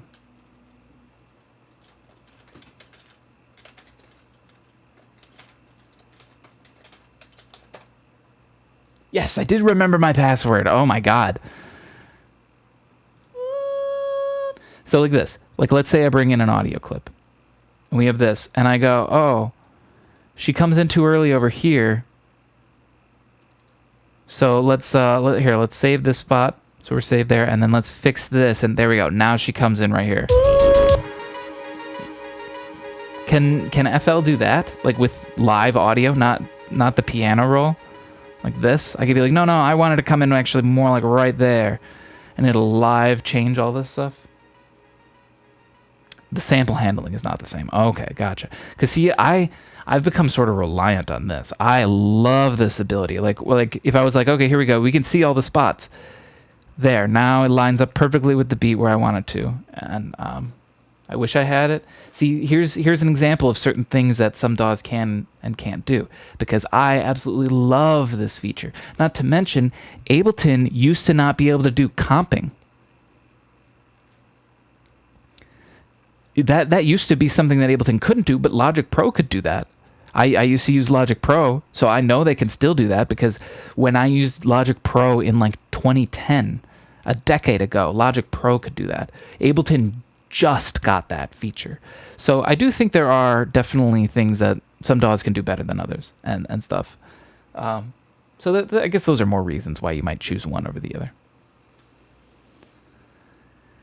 Because yeah, that audio manipulation with samples, like timing manipulation sort of thing. Oh, love it.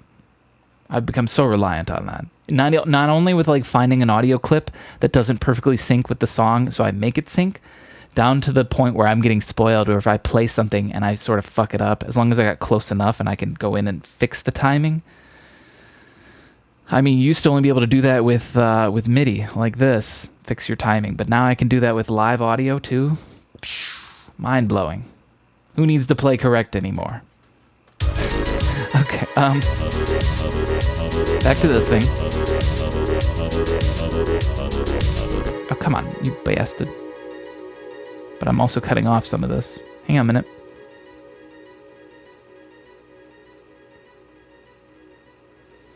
To be clear, though, I was talking from starter perspective, like when someone thinks about what DAW they should pick as their first. I suppose, yes. I see that a lot of times on like the Music Maker subreddits and stuff. They're just like, what should I choose as my first DAW? And the answer is always whatever you can get. If, you know, like anything will be fine. If you can afford a really, really nice one or something, then go for it. If you can't, but you got a coupon with some keyboard you got for Ableton Live Lite free download, there's your DAW. Use that. Or whatever, you know, you just sort of, whatever's accessible to you. When I started out with making music, I started with GarageBand because I got a MacBook, and a MacBook came with GarageBand. And it's like, okay, well, perfect. Comes with a DAW. And then when GarageBand, I used that for many years. And then it became limiting. And so I was like, I need something more. And reading online, everyone's like, well, Logic Pro is just like the more version of GarageBand, and it absolutely is. So, graduated onto that.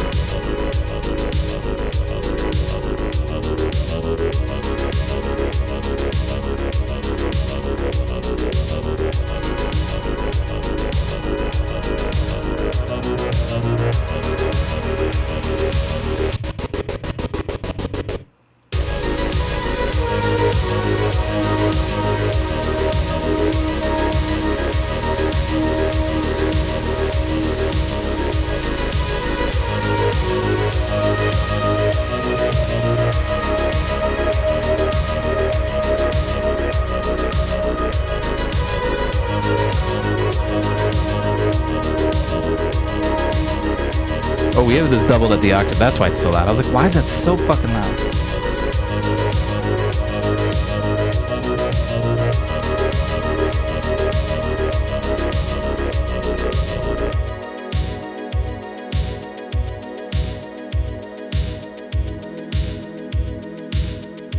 Ooh, okay, hang on a minute. Hang on. On this thing, automation, delay, go to freeze. This is a click on and off feature, right? Yes. Freeze it right there. I like that delay.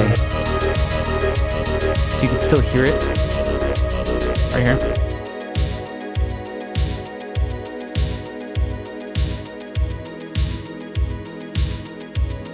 It's very slight, subtle in the background there.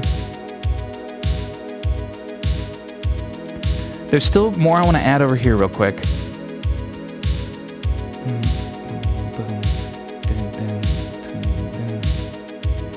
Hang on a minute, I hear a melody. Let me just get it in. Actually, I'll just play it.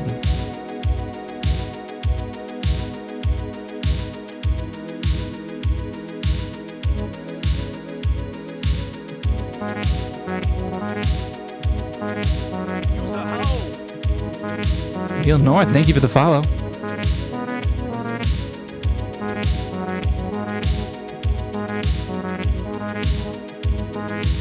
Need to go? I'll catch you next time.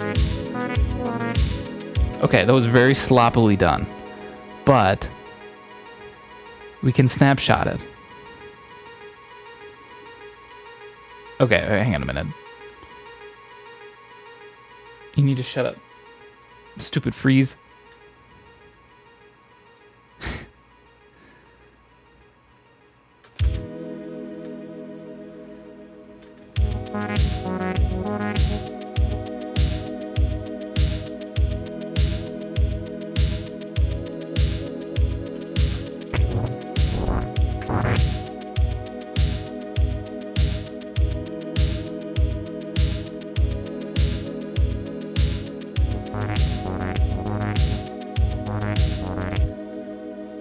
Okay, let me do this. Duplicate this bass entirely. Delete.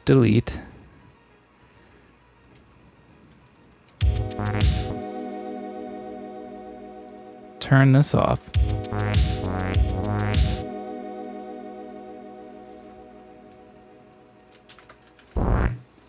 Quantize.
Hang on a minute.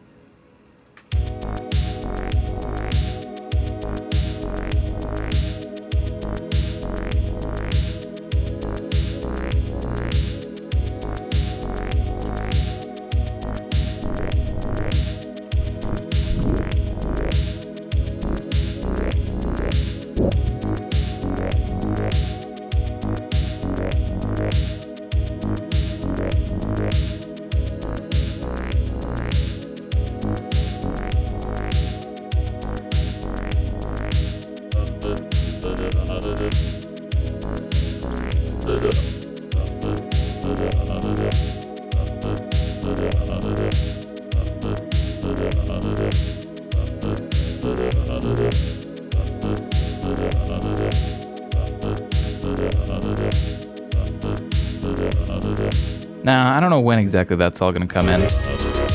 Let's try to figure out some pacing for this. Whoops.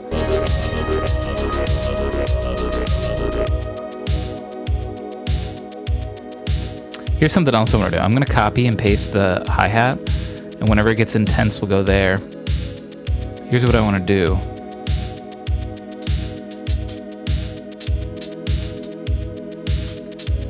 Switch them. Those were the two we were going between, yeah. So now the paradiddle is backwards in terms of what they were playing. So it should sound a little bit different.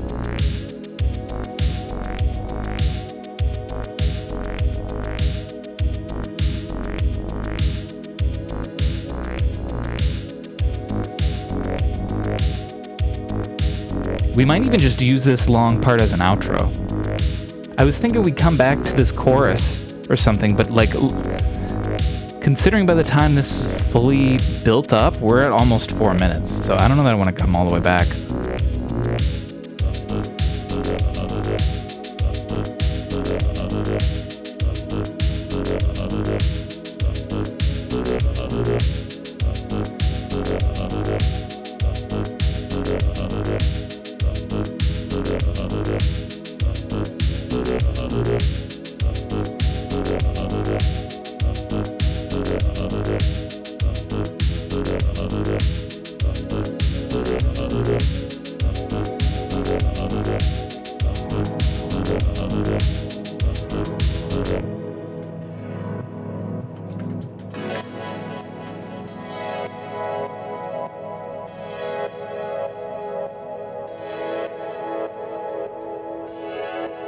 Doesn't work.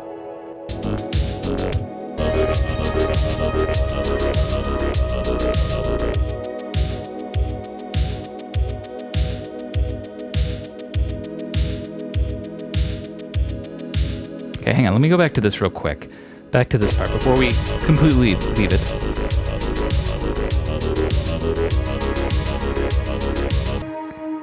Let's change this to something different. Let's make it a synth 1. Because I got a lot of good everything here. No. Play where you're actually playing.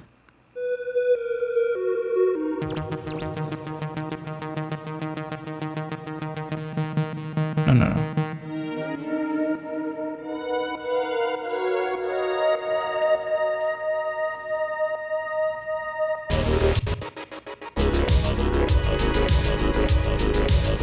Oh.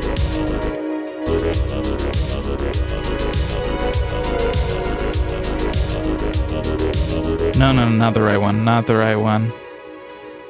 Let's try,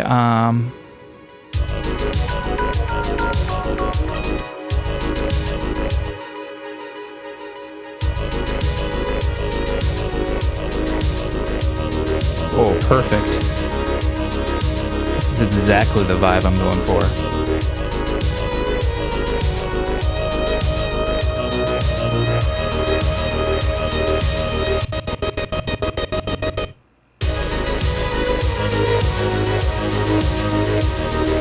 So the high note gets a little bit,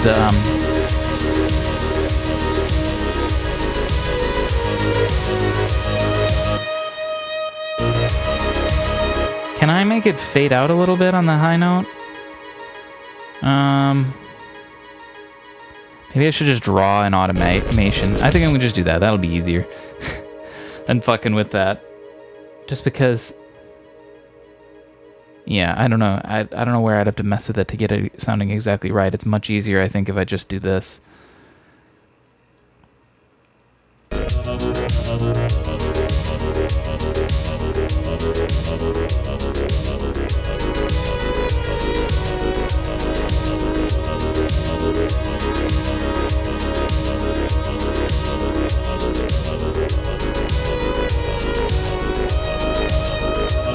Let's go down like 8 dB.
Group these together.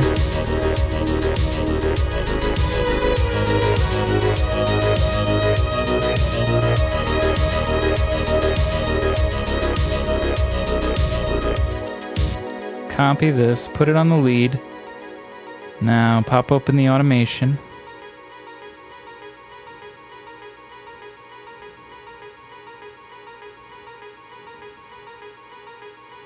Shut up.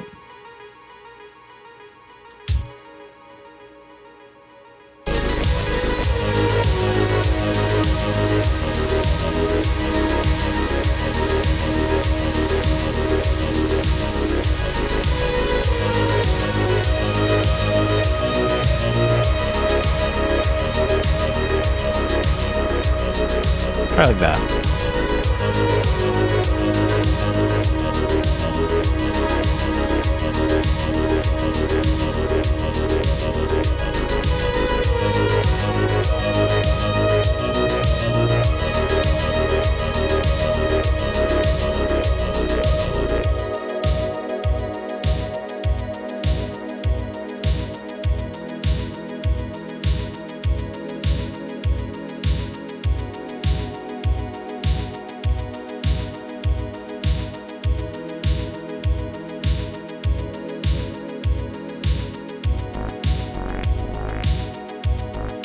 Whoa, no.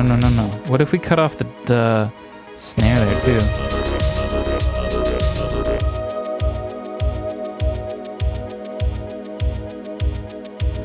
Or actually even more.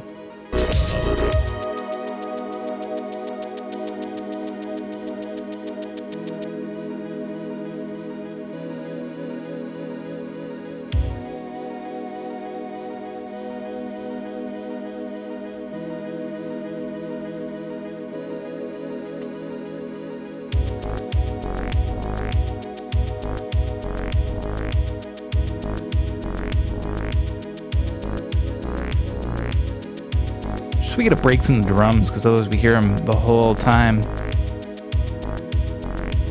This gives us a mini break.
Snapshot that. I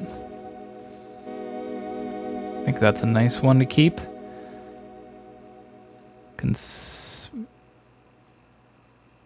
Consolidate at this length. Quantize everybody.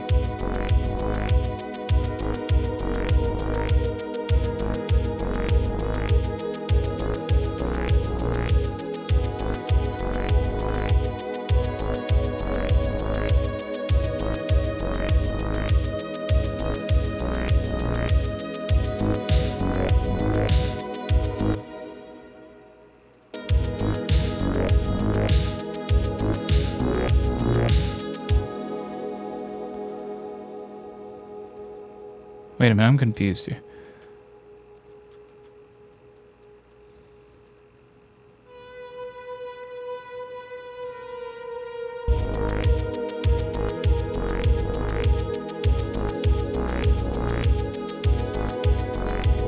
Oh, okay. I was getting confused there as to which track I was on.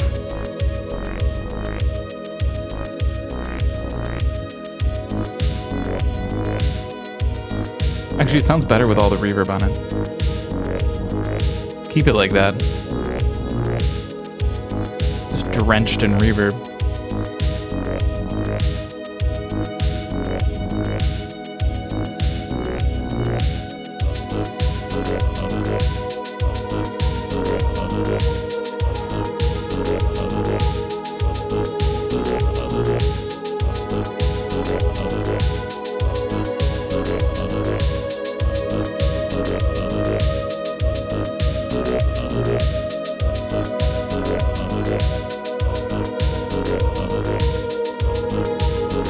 There needs to be more stuff that still comes in. I'm just actually trying to think big picture for the whole track. How long should it go for?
But this just clicked on here at the end.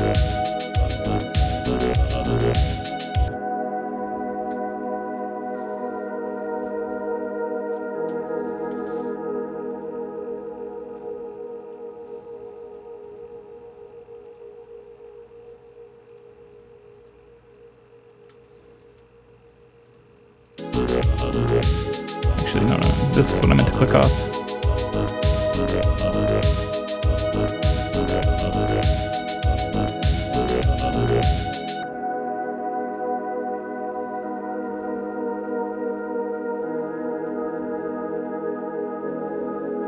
What if I did another one of these?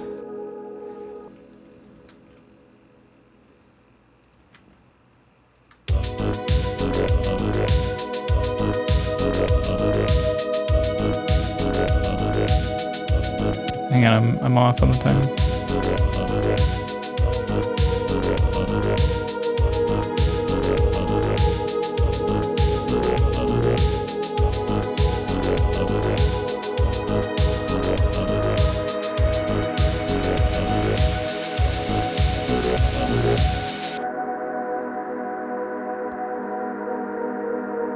Ooh, I like that.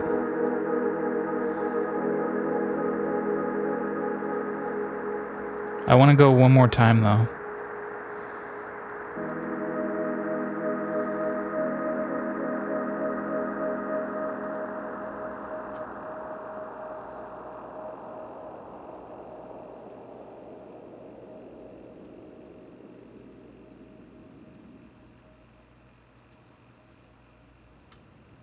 Yeah, and it ends right there. Maybe even quicker.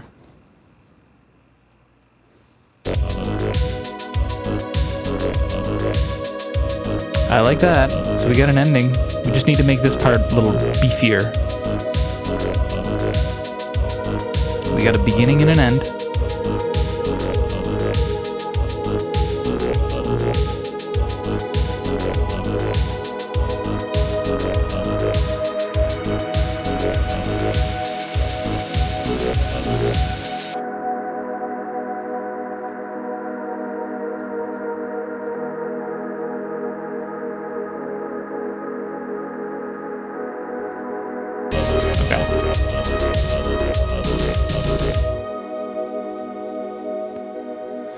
So I've carried over just about everybody onto this part, except for the ARP, which, hang on a minute.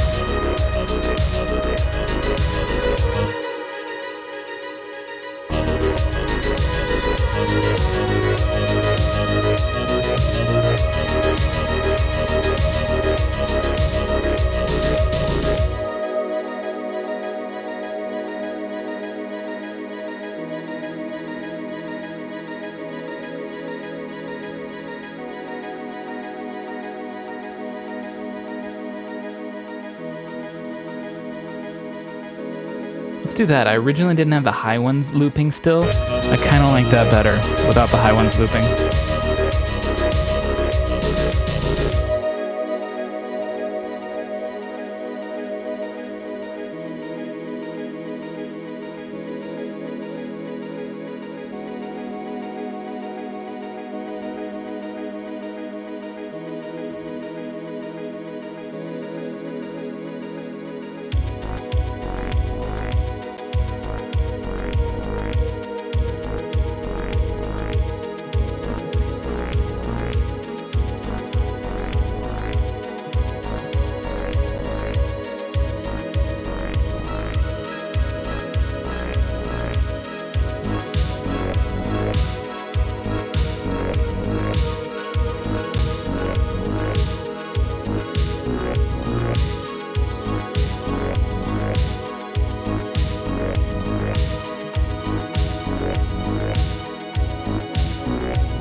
I almost feel like I need to do this.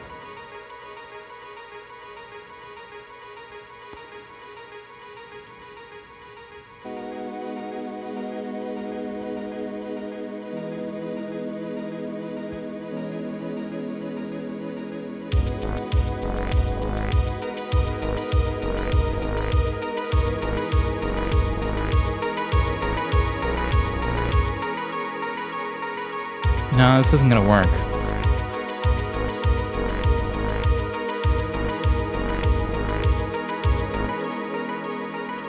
The delay is just too much.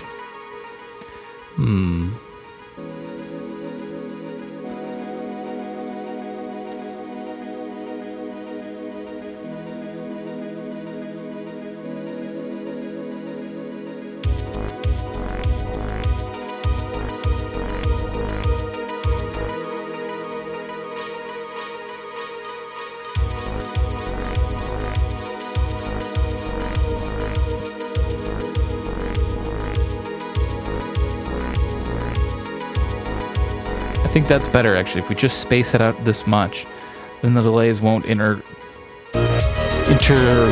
over each other.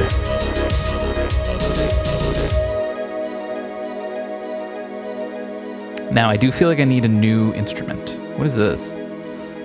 Was this just me experimenting with a new instrument?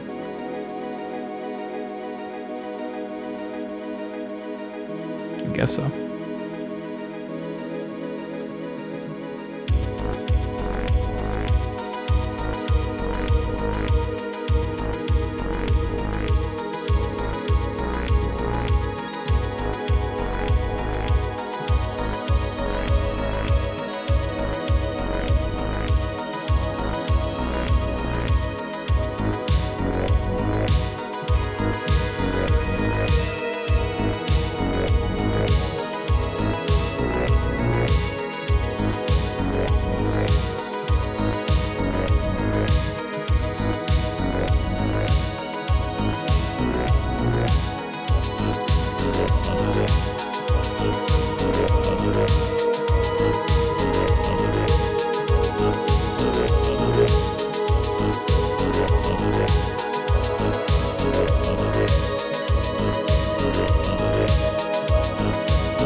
Snapshot, please. Thank you.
Why the fuck are you jumping to this weird spot?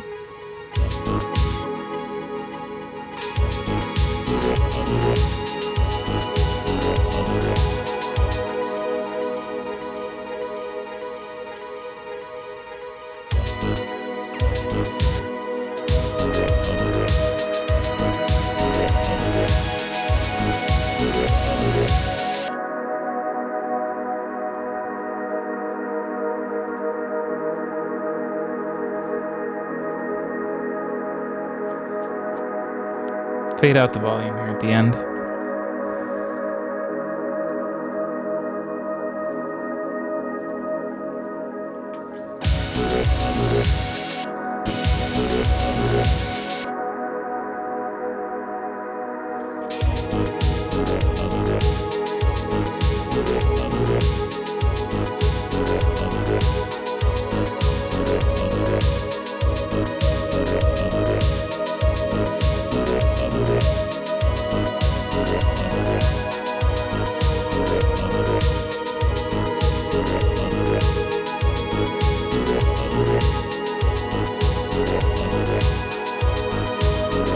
I don't necessarily want this exact sound. I want the notes.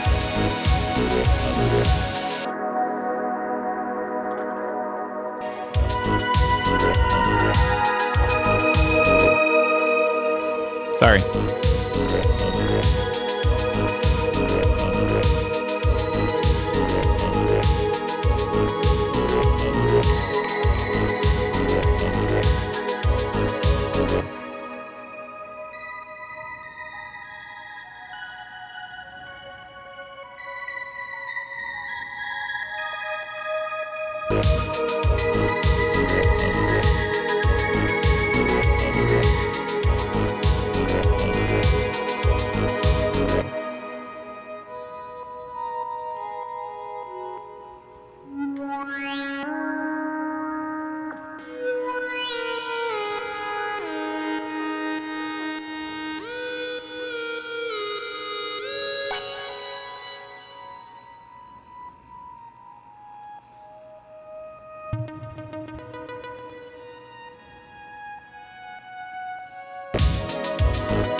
Okay, let's do this.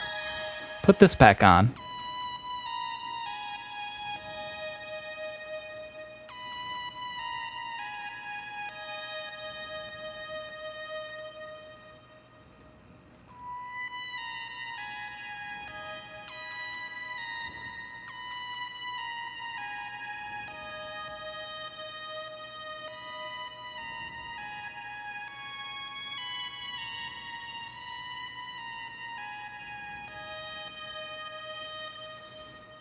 On this thing.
All right, let's try to double up this synth with some other sound. As far as what sound, I actually have no idea. So we're gonna dig into some packs maybe.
Okay. Let me hear everything building up until this part.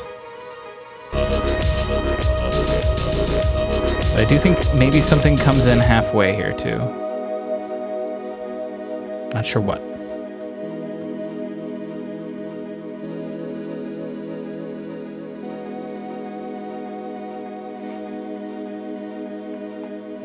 We're close. Close to done.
Maybe I don't need to touch anything. I was thinking something needed to come in halfway, but technically this part is different than this because we have this.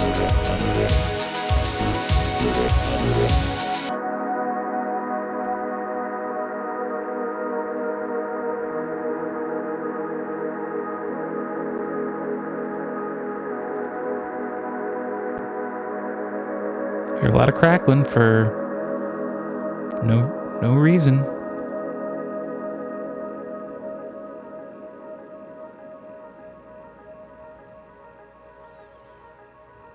All right, let me put headphones on. Listen to this whole track through.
Let's try something real quick. I don't know how much this might change this song.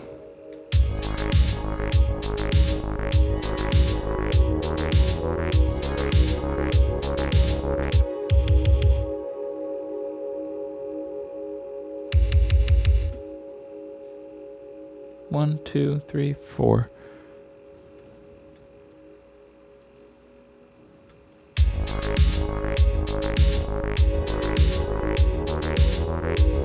Let's do this. Undo, undo, undo, undo. Undo, redo, redo, undo. Okay, so that's exactly where I want to be.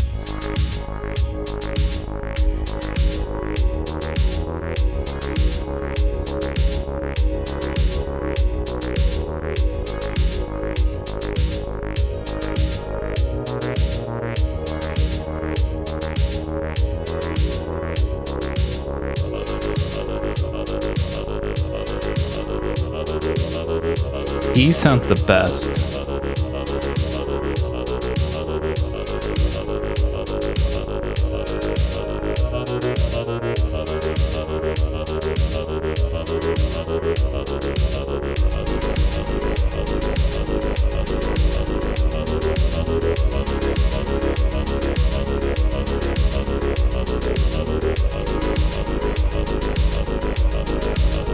Is this too low for the kick?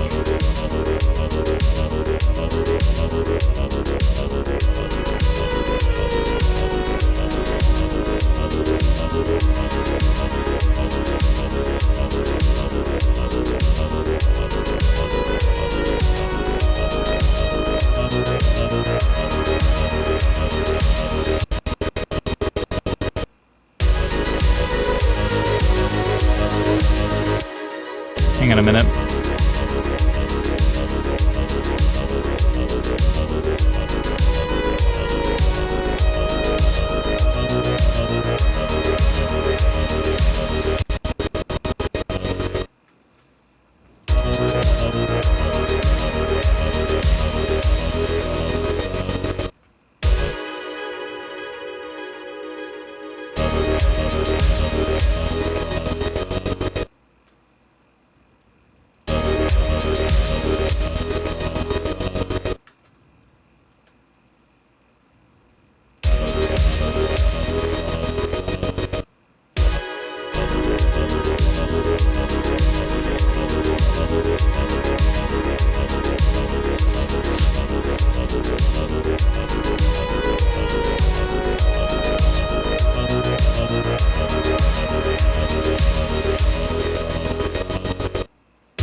I like that.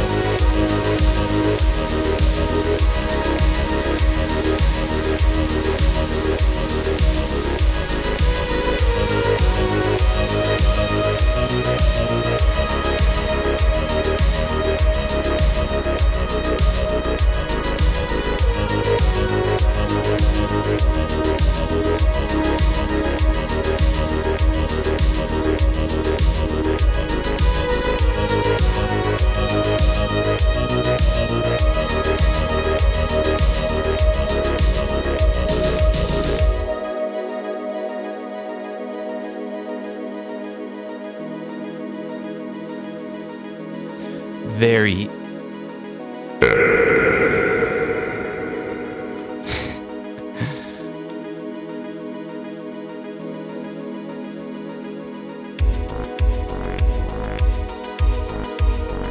I always see that scene from Prey game with the flying car. I don't know what you're talking about.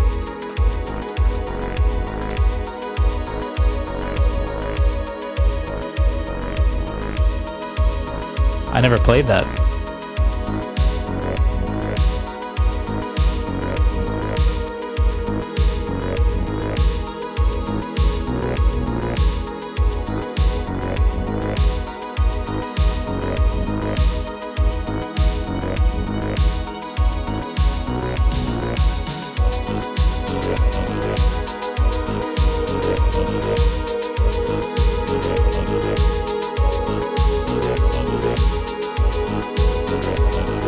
me a timestamp? Okay.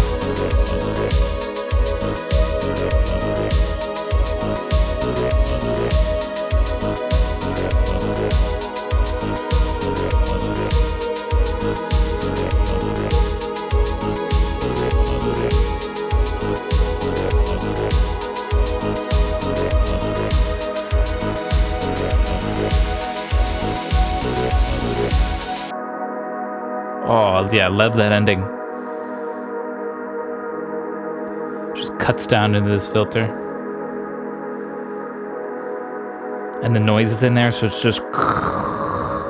It's good.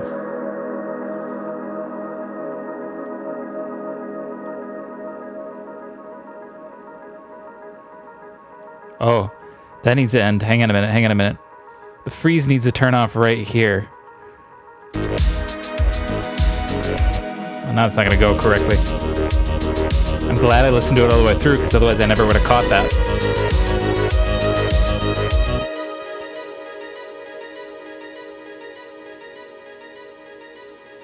It reminds you of this part, eh?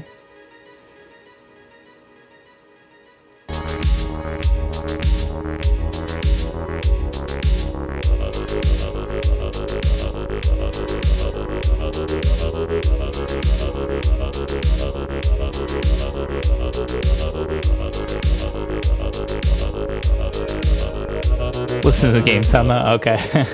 Facility is just a short hop.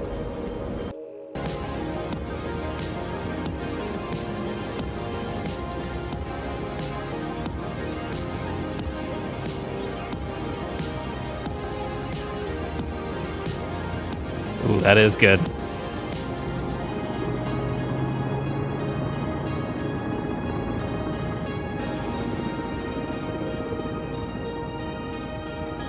Here we are, Mr. U.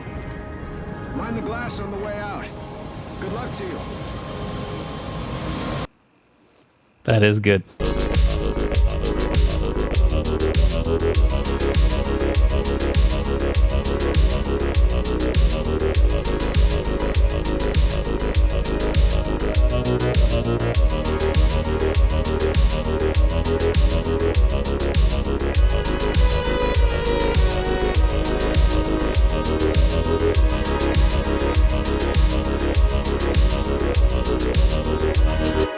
One of the few associations I have with vaporwave, yeah.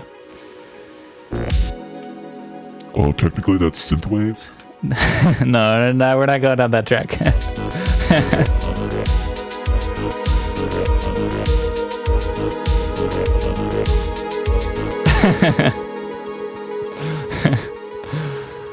All right, I think we might be done. I like how this sounds. This transition, hey, let me hear this transition again real quick.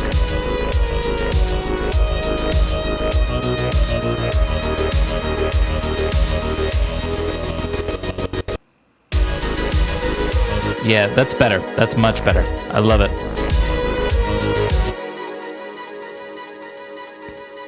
Big boom. I love this ending too.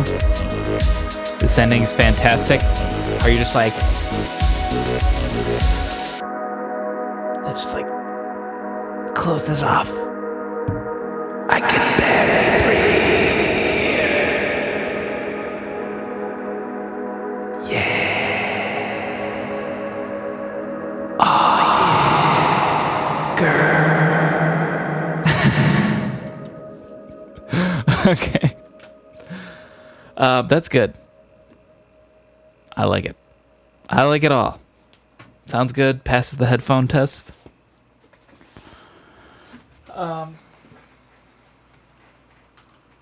I feel like I'm shouting with my headphones on. I don't know if I got a lot louder on my microphone for what you hear, but because they're such, over the ear covering headphones, I just feel like I'm shouting.